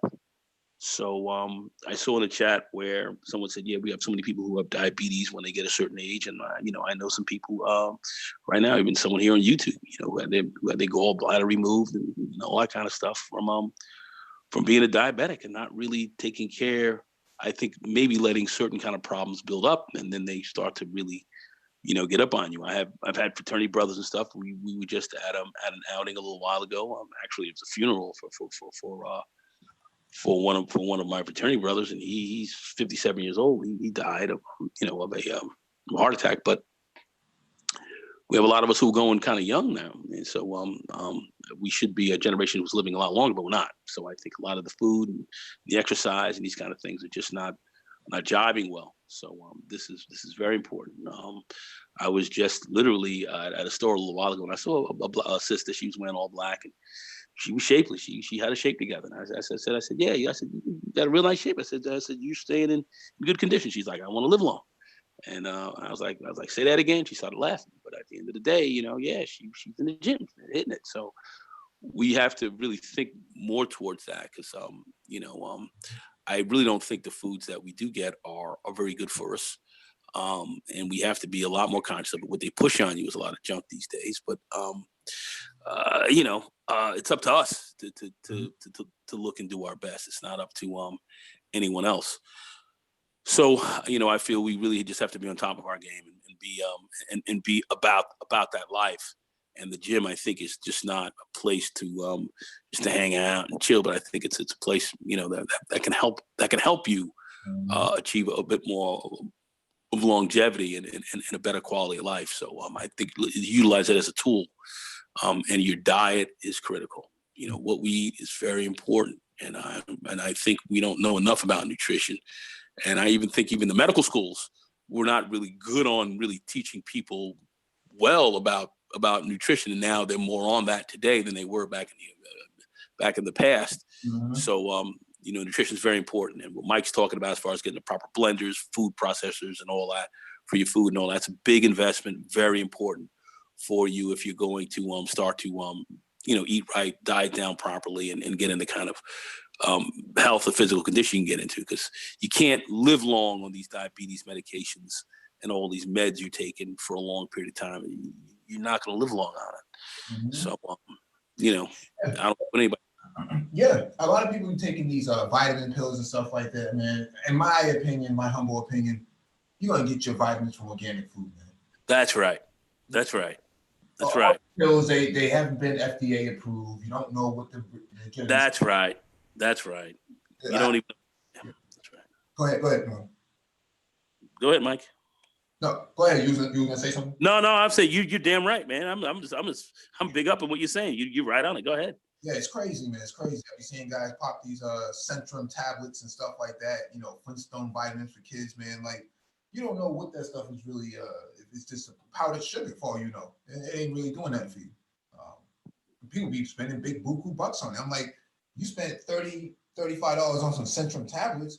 You could have went down to farmer's market for $10 and got some real fruits and vegetables, man. Like, and got yourself a nice blender. and threw that stuff up in there, and you could be sitting back butterly. Facts. You know, these are facts. You know, and I see just where we are. And that's a big part of the weight problem that we see in our community. It's also what we eat. Mm-hmm. And I see a lot of people going to Wendy's and all that kind of stuff. It's just it's problematic. So we need a lot more information about that and how that should be really working for us. Our diets should be working for us as opposed to working against us. Mm-hmm. So we got to get smarter. But Mike is right, man. This is pretty important stuff. Really important. I let my body go in my 40s. I was my 30s. I was in great shape. I was, a tournament fighter. I was doing martial arts, and jiu-jitsu and all that. And for the Luta Livre fight in Brazil and all that, I was doing all this butter laid shit. Mm-hmm. But then I saw my 40s as I started to really, raise the family and work hard and, dedicate my time just to making money and all this kind of stuff. And when I look back on it, I was not wasting my time, but I was making some pretty critical errors. Mm-hmm. And I corrected it. Doing what I'm doing in my 50s is ridiculous, but still, I had turned things around.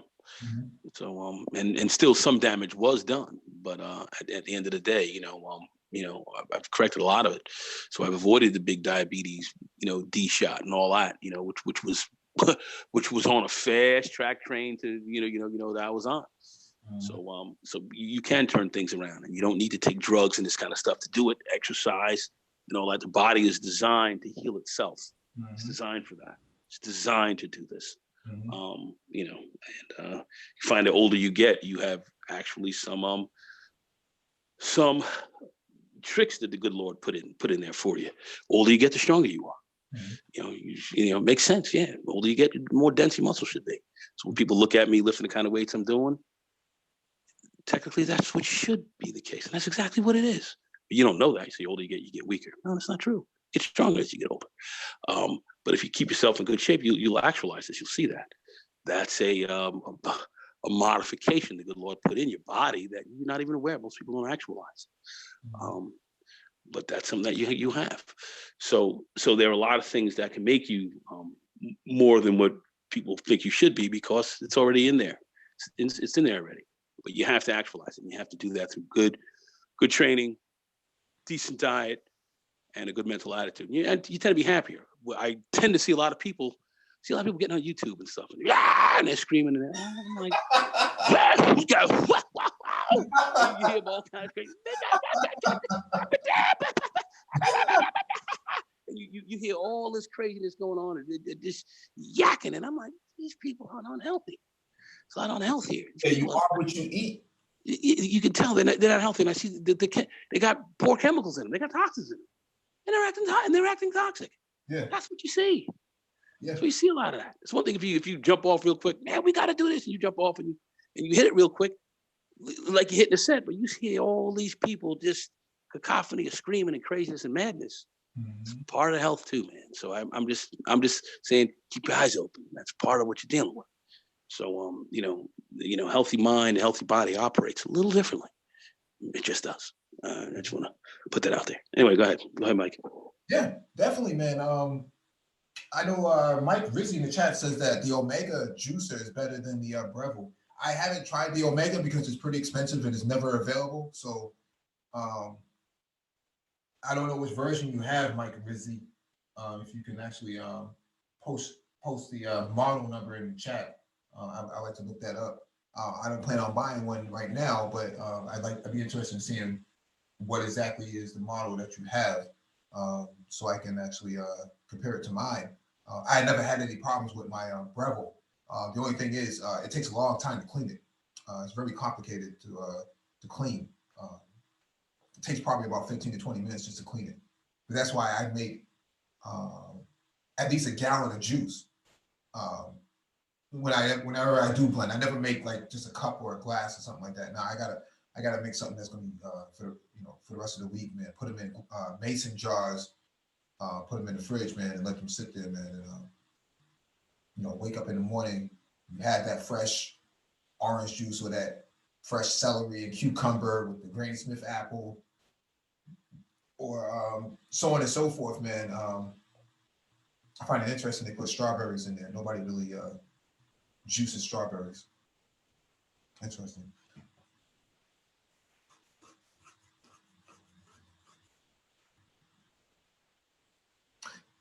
Yeah, it does leave less pulp, but it's also more expensive. If I have to spend $150 more, $200 more just to save on pulp, I can just straighten that. I don't need to spend another $150 to $200 just to straighten pulp or to not see pulp. So,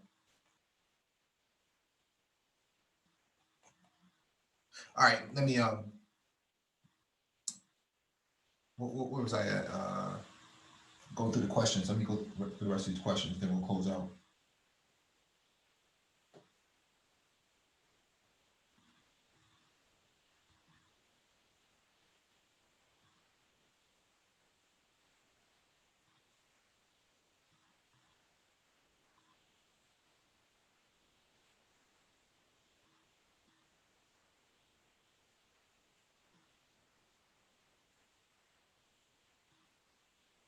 Oh, Document Jeff says, so I'm focusing on at least a year to get this weight down. Makes sense.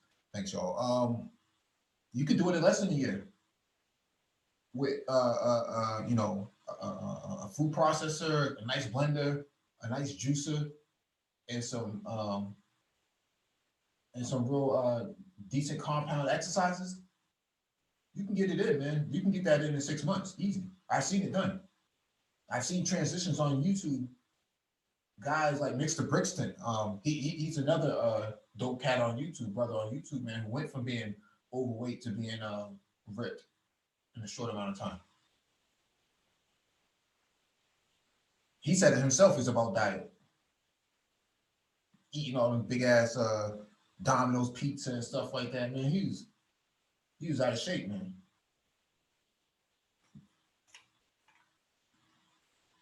Who else? Let me go through the chat.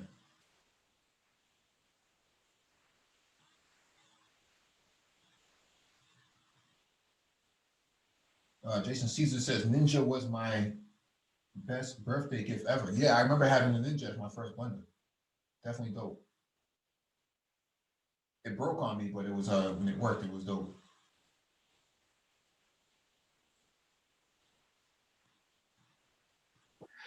Well, one thing I also want to say about weightlifting, when you lift weights and you work out, you're constantly burning fat, because as muscles build, you're burning.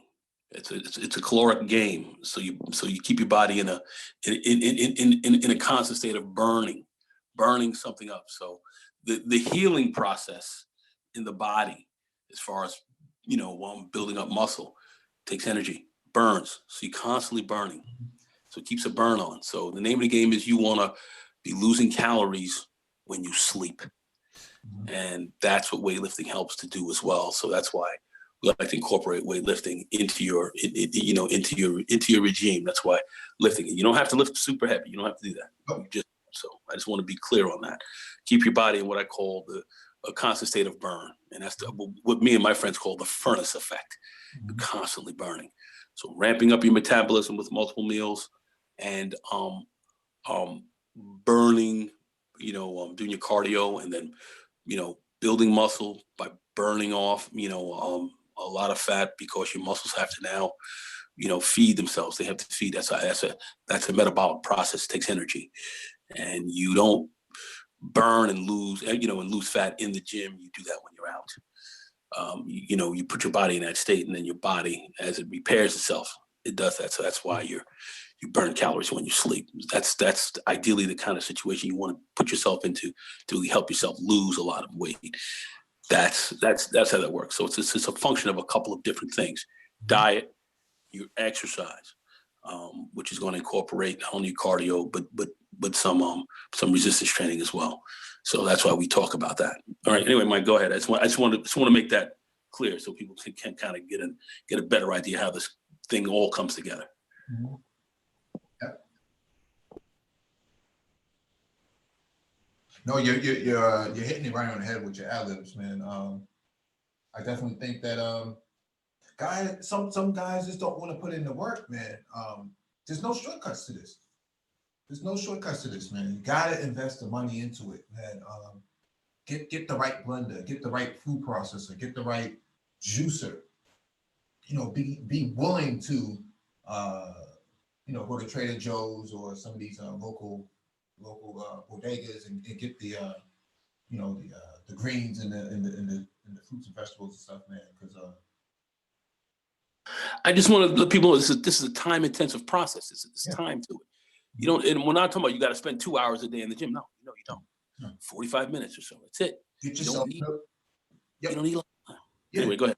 Yeah, get yourself an elliptical. Yeah, now, Friday about to come up next week. A whole lot of stuff has already been. I was at Dick's Sporting Goods the other day, man. Stuff is being knocked down 20-25%. Can't beat that. They got the Bowflex, the Nordic track up in there, the Soul E25 elliptical right now has been marked down from $17.99 down to $8.99. That stuff is gonna last a long time, man. My mower has lasted me three or 4 years. I think 5 years by now. There you go.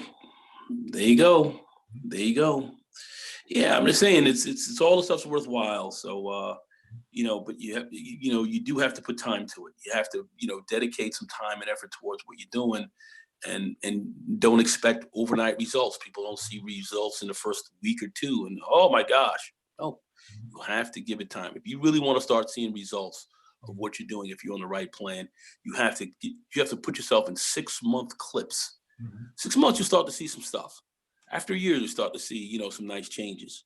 But this is what we're talking about. If you're expecting to see it after 2 or 3 weeks, no, set your expectations to be very realistic about what you're doing.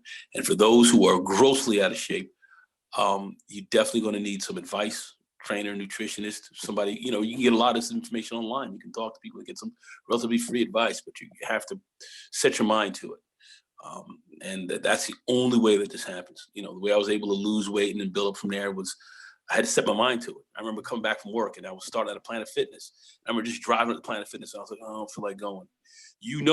When you're starting to get into the groove, when you're breaking through what I call the threshold. And that threshold is when you don't feel like going, but you're going. Mm-hmm. I don't feel like doing this tonight, but you're up and you're doing it.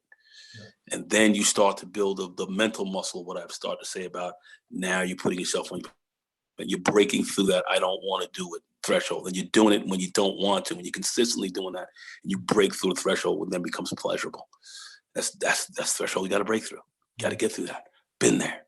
Mm-hmm. I'm talking all the real deal stuff that many people who are just starting to do are going to face. Mm-hmm. And that's just where you're at. And you got to look at this realistically. So I want to talk about that as well, getting to that threshold. Start to go when you don't want to go. Mm-hmm. That's when you're going to start to see changes. Yeah. You got guys on here that sit on here on 8-hour hangouts, man. The time that you spend on the hangout. When I work out, man, I'm listening, man, to a live stream, man. I can do both. I can multitask. I can put the headphones on my head and still, hit that row machine, hit that that assault bike, or even do a deadlift. I can still concentrate. Doesn't bother me at all. So got to be able to balance out your consumption of fuckery and some good DBs and some good reps, man. I say a little less of the fuckery, a little more of the DBs. Yeah, balance it out, man. A little dab here. But yeah, Dick's Sporting Goods, man. Be on the lookout Monday. They're gonna start posting stuff. There's gonna be a lot of good deals coming out of that. A lot of good deals gonna come out of that, man. Look at this Nordic track right here, this elliptical right here. A lot of guys trying to lose weight can use an elliptical machine, man, for that cardio and strength at a fast rate. If you only got like 15, 20 minutes in a day on your lunch break or whatever it is, get on an elliptical. Knock that out. Get that 500, 600, 700 calorie burn out of it.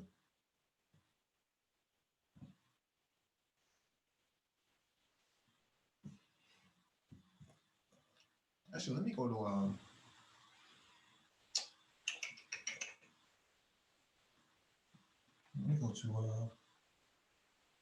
Groupon. Groupon might have something.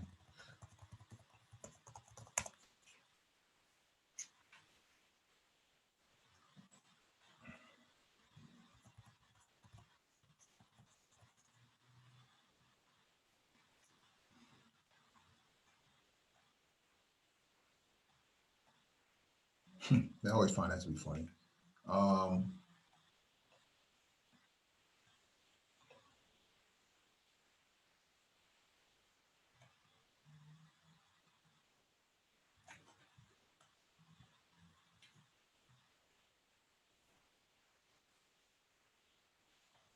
Yeah, I don't see anything really popping right now on Groupon, but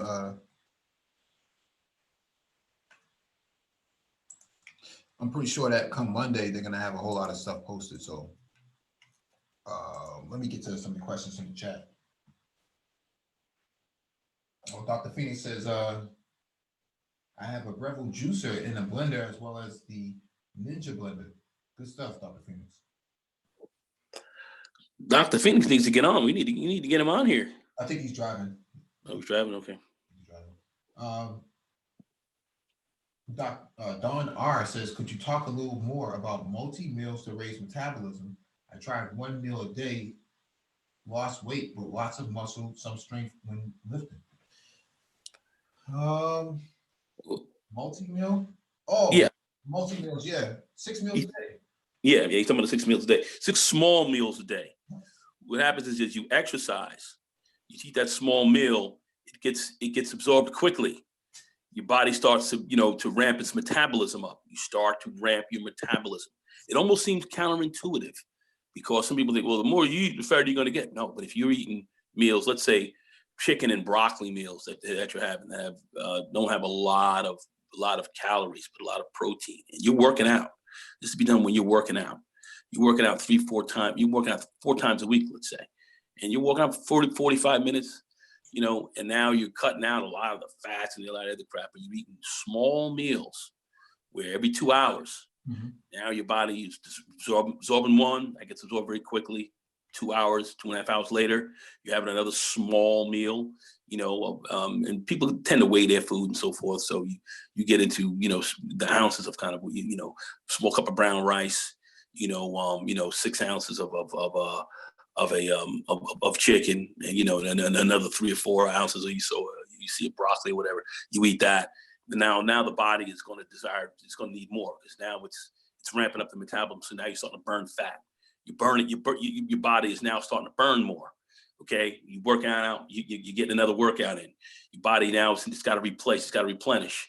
All right, so you're burning up more calories than actually in some respects that you're taking in, but yet your body is, but you're getting healthy, but you're burning up more calories than you're really taking in. So now you're putting yourself in a caloric deficit. And now the body is starting to grab onto more and more and more, but yet you're still working out. You're keeping your body up at a high energy level, but you're feeding it where you can feed it just enough, but it's at a caloric deficit. So now it's got to try to grab more calories. So you're burning a lot more energy. So your body's getting more energized behind it, and you start to burn quickly. You start to burn a lot more weight. And that's the key of eating small meals, and not small meals of pizza and whatever. It's a certain type of food you're going to eat that's going to get you into that caloric deficit, but yet it's going to keep your health up, and it's going to just ramp your metabolism up. Your metabolism is going to say, "Oh man, now we're putting ourselves in a caloric deficit. We need to feed it a lot more. We need to feed it because we're putting in a lot more work. We're burning a lot more energy. Let's push it." That's what the body is doing. That's how you outsmart the body. Where I was before, just totally starving myself and, burning calories and starving myself to a ridiculous level. The body fought me. But you don't want to be in a fight with your body per se. You want to work with it. I adjusted to it properly, but this is what you're going to have to do, and that's why it's good to get with a nutritionist, and go into some place like bodybuilding.com and so forth, where where they tell you about how this process really works, which you don't have to, everybody's a bodybuilder. I don't care if you're walking, 2 miles a day, you're building your body. It's bodybuilding. So in order to really get yourself in that caloric deficit, that's where these multi-meals kind of come in. Once you start to get on the proper diet, it's a diet you have to put yourself on, and you have to prepare your meals, and that's while you're working out. This is to be in concert with a active workout regimen. And that's putting your body in a caloric deficit and engaging in what we call the furnace effect, where your body is constantly in a state of burn because you're repairing muscle, you're building muscle, you're repairing it. Your body is, metabolically in a state of constantly fixing itself and building it and building up, which takes energy, which takes work. It takes calories to do that. You're putting your body in caloric deficit. You're giving it just enough to do that, but you're not getting enough to build any fat up. So you're giving it just enough to build up those muscles, but you're not putting yourself in a caloric deficit where you're putting on fat. Fat, what's going to happen? Fat's going to start to go away. It's going to decrease itself. That's the 6 to 7 meals, very small meals a day that you eat that keeps you in that state. Just doing that by yourself and not doing any work is not going to really do much. You may take in less calories or something like that, but what you really want to do is burn a lot more through working out, because just walking around during the day, you're going to burn calories, but you exacerbate that situation by working out, and it's a positive thing. So that's the caloric state you want to put or the caloric deficit state you want to put yourself into, and put yourself into that anabolic state where you're building muscle, but yet you're burning calories at the same time, because building muscle, working out, burns calories, and repairing yourself burns calories. So you lose weight when you're in the kitchen. You lose weight when you sleep. Not so much in the gym. You can lose water weight, but what's going to burn that fat off is when you come home and you're chilling out in the crib and you're resting, you're repairing itself. That's where the real weight loss happens. So just understanding that process. If it's clear to you, hopefully I cleared that up. I never eat the same protein or the same protein source twice a day. I had turkey and the for lunch, then I'm gonna have some form of fish after. My next meal, my next big meal is gonna have some form of seafood in it. And I might add red meat. I add red meat once a week, so I don't have a high consumption of that. That's the least protein source that I will consume from, unless I have it with some like red wine or something like that, something I can really balance it out with. So my protein sources are very vary throughout the day.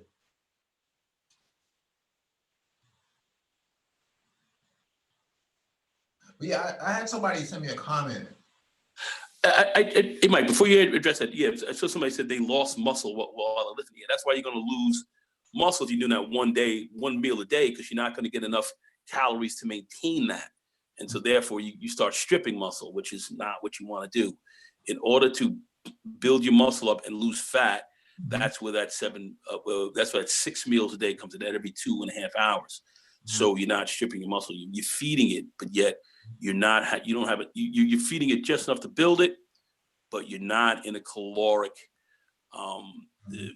excess to where you're going to put on a lot more fat. You're going to burn fat. You're going to build muscle. That's the key. That's why the 1 meal a day game doesn't work. That's why ramping up your metabolism, putting yourself in a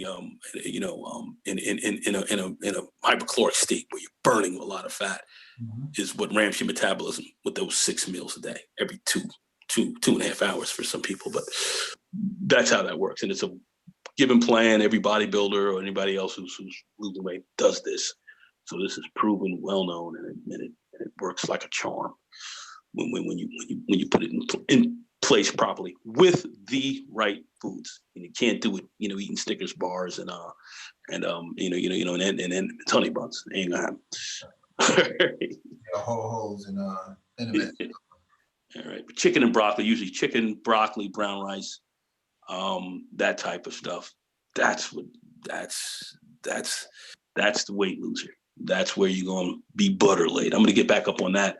February, I'm gonna take that right to June, and I'm gonna be butter laid next summer. And I'm working on that. That for me to be butter laid for next summer, I gotta start that. I gotta be on that now, right now.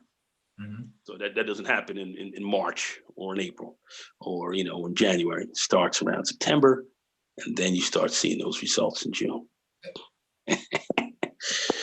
Yeah, it's, now's the time to get in. I started doing Monday or Sunday. I started working out twice a day, getting upper body in the morning and lower body in the night, man.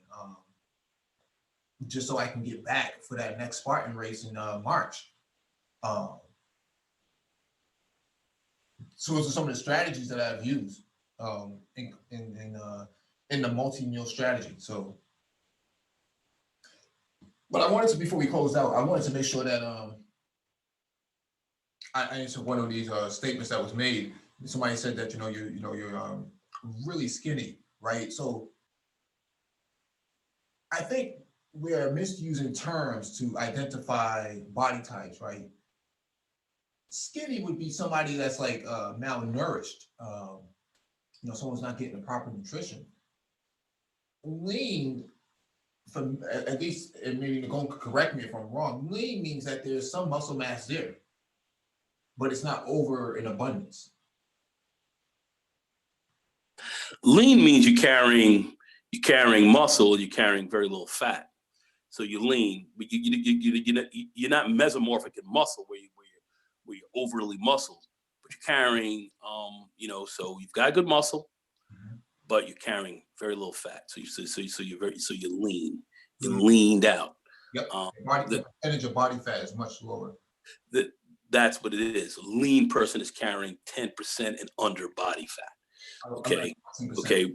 Really top notch people who are really at the leanest naturally. I'm not talking about now from a exogenous anabolic perspective, but naturally, you're down to 7%, 6% body fat. Some try to go down to 4 or 5, which I think starts to become dangerous. But competition though, right? IFB, right? Say that again. That's when you're in competition, like IFB. Yeah. That's when you're competition. But you do have some basketball players and others who are lean like this, swimmers, and this kind of stuff. I do believe they're on steroids as well. But let's just say for those like Michael Phelps, who is a professional swimmer, he says he's not on any steroids. Okay, I'll go with that. Do I really believe it? No. But let's say he isn't, and this is a top-notch, super athlete. His body fat levels are very, very, very low, and he processes the game differently than the average person does. He's at very low body fat levels, like 6%, 5-6%, that kind of thing. So you see swimmers and other people who are like this. Some b-ball players you might see. Some people playing football as well, more from the defensive backside or linebacker sides. You'll see these guys swole as fuck with no fat on them at all, so they can move quickly. Some of them I say are enhanced, but you will see that as well. So you'll see that in athletes, football players, so soccer players. You see a lot of them with very lean bodies, very little fat on them because they're running so much. So professional athletes like this, you'll see that. These are pros, but few people will ever get to that level of conditioning. But for the normal person, if you want to be in good condition, you're carrying 10% body fat, for a natural person, 10 or a little under 9, single digits, 9, 8%. Man, them guns are blazing. Man, that 6-pack's cutting up crazy. You looking right, you looking butter laid, and all the muscles that you have are going to show more. So. Yeah. There's a question in the chat from Rick Boss. He says, name some restaurants y'all eat at, and what do you get from those restaurants whenever you don't cook or have time to cook? breakfast, lunch, and dinner to go.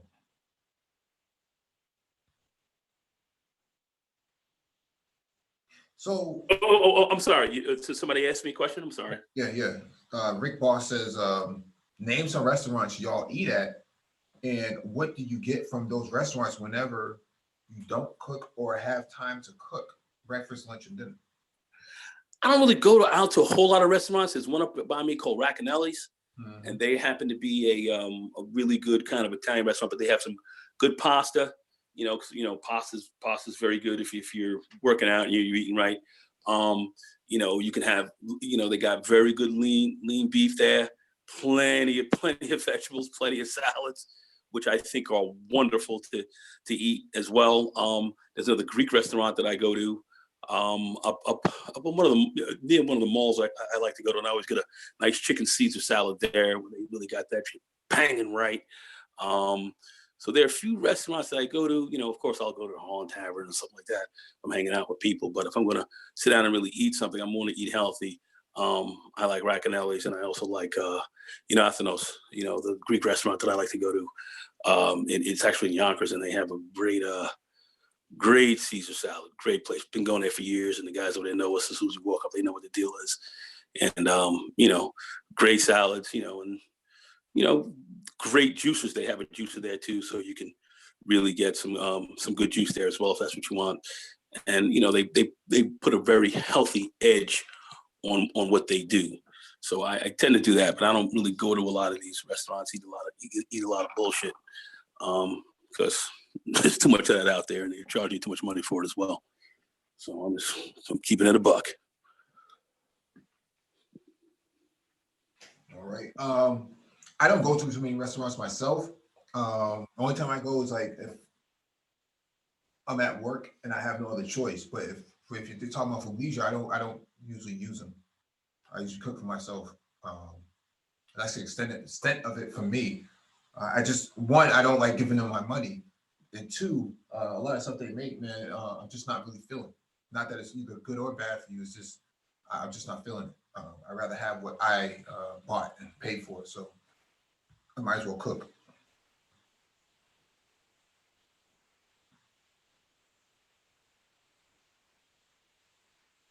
But I tend to cook, so I tend to do that a lot myself. And I'm eating a lot of chicken right now. A lot of chicken, a lot of spinach, a lot of string beans. I like that a lot. Not much steak, even though I do lift fairly heavy right now. But right now we're kind of in a bulking phase, and then I'm going to really start to cut down really hard, and really go on a really hardcore cut in 2020. Really starting at the end of February, a little bit earlier, and just go to chicken and broccoli.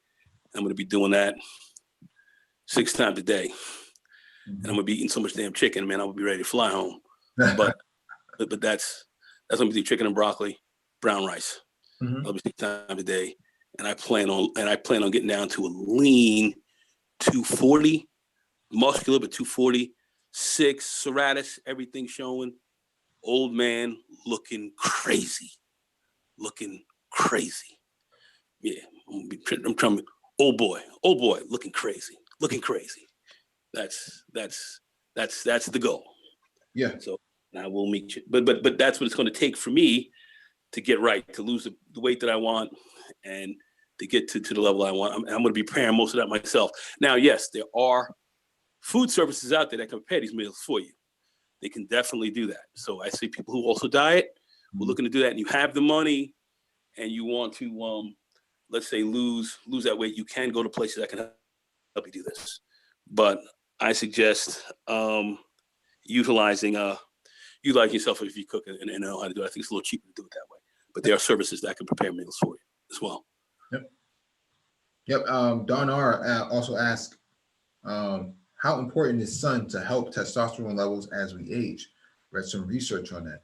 See, my thing is, if you want to boost your testosterone levels, man, at least in terms of working out, the importance of it, obviously it's going to be critically important. It's not uncommon that a person 40, 45, 50 years old is going to have a testosterone level below 500. That's pretty normal. Your testosterone starts to decrease as you become older, and that's why they have test shots and stuff like that. Those testosterone shots. So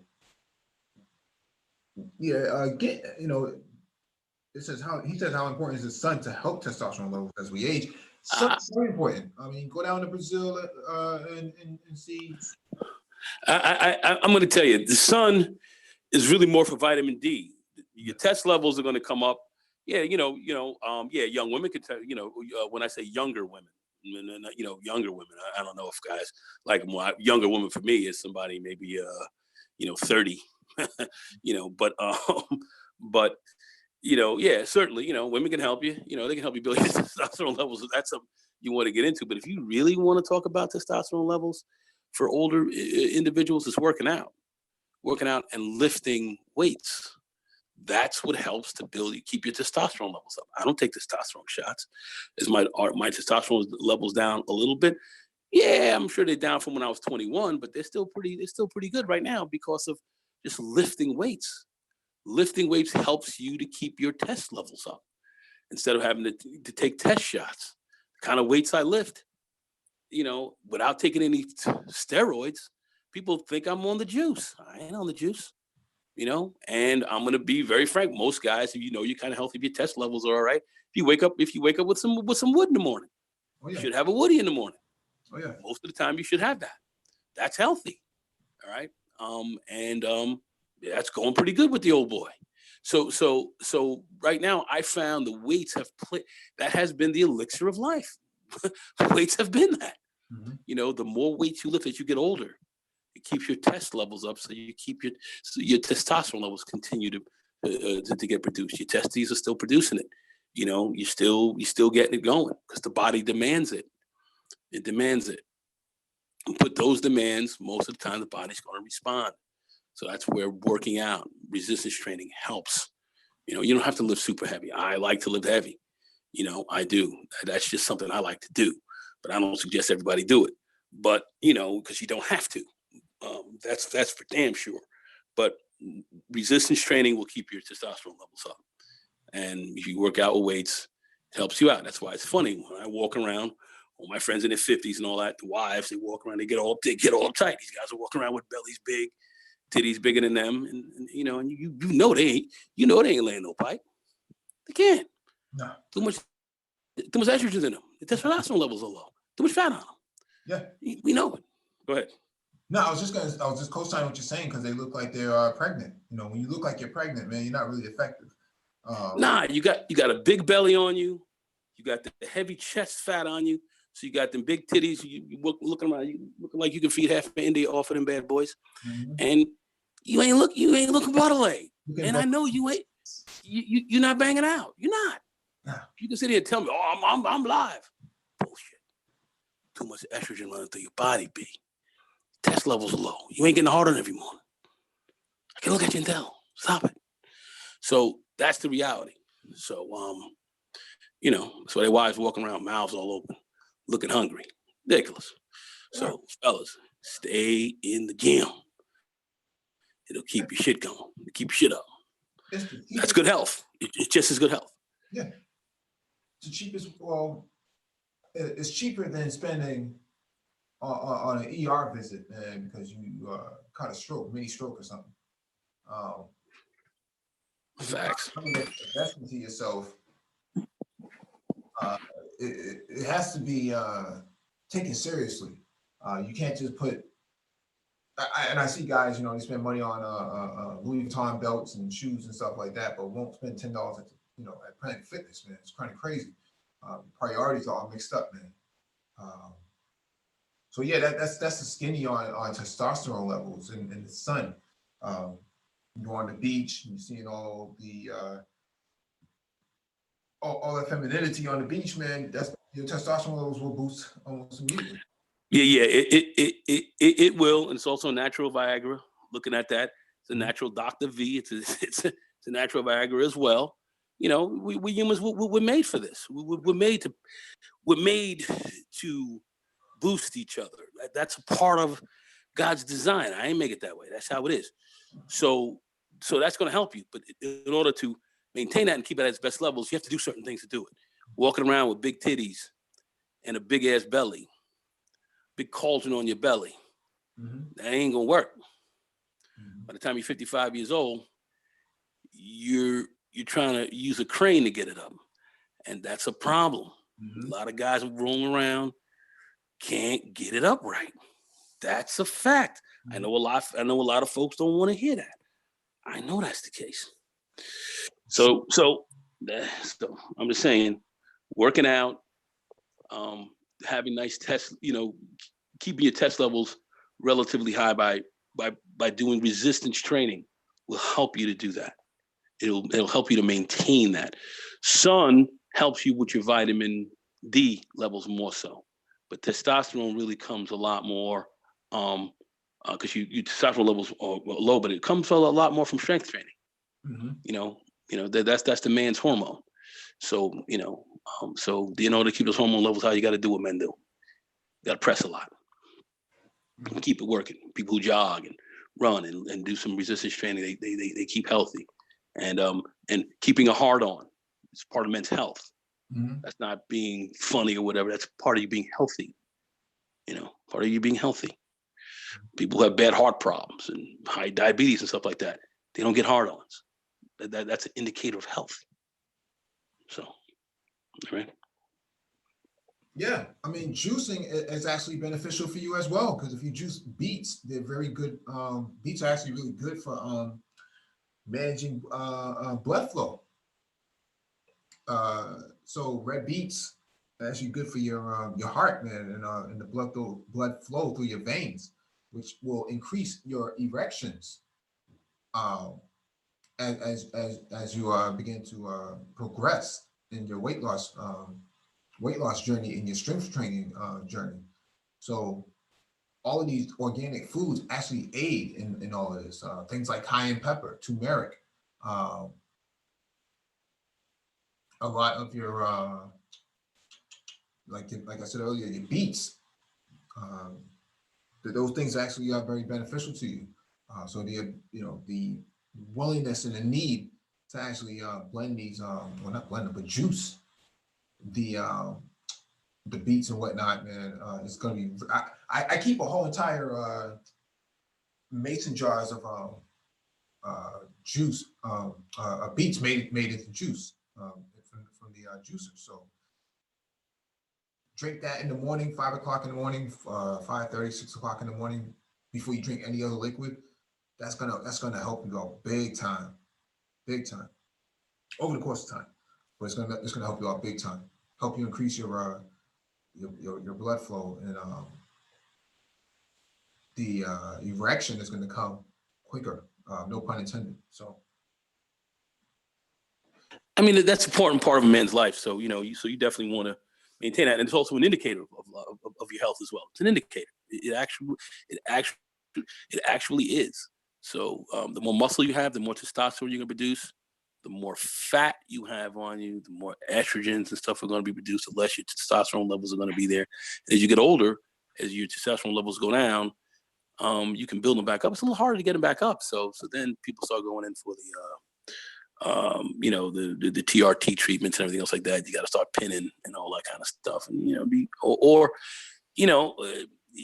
don't believe you want to be taking exogenous hormones like testosterone, too early. You don't have to. You don't really have to do it.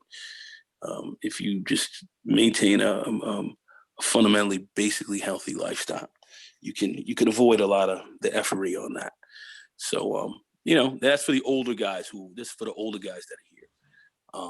The younger guys, who are 35 and under, they don't necessarily have to worry about that so much. But keep your weight down, because the heavier you get, the more that's going to affect you from a standpoint of being fat. So you want to cut your fat levels down.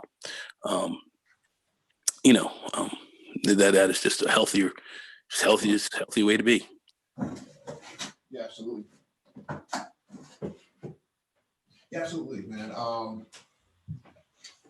think that does it for all the questions and all the content we need to cover. But thank you all for joining us, man. Hit that like button if it's not already done so. Make sure you hit that notification bell so you get all the updates from the Black Brain Trust, including those posted on the community tab.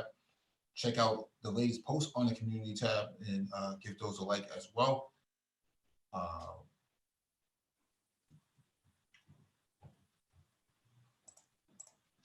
Everyone else. All right. Good night.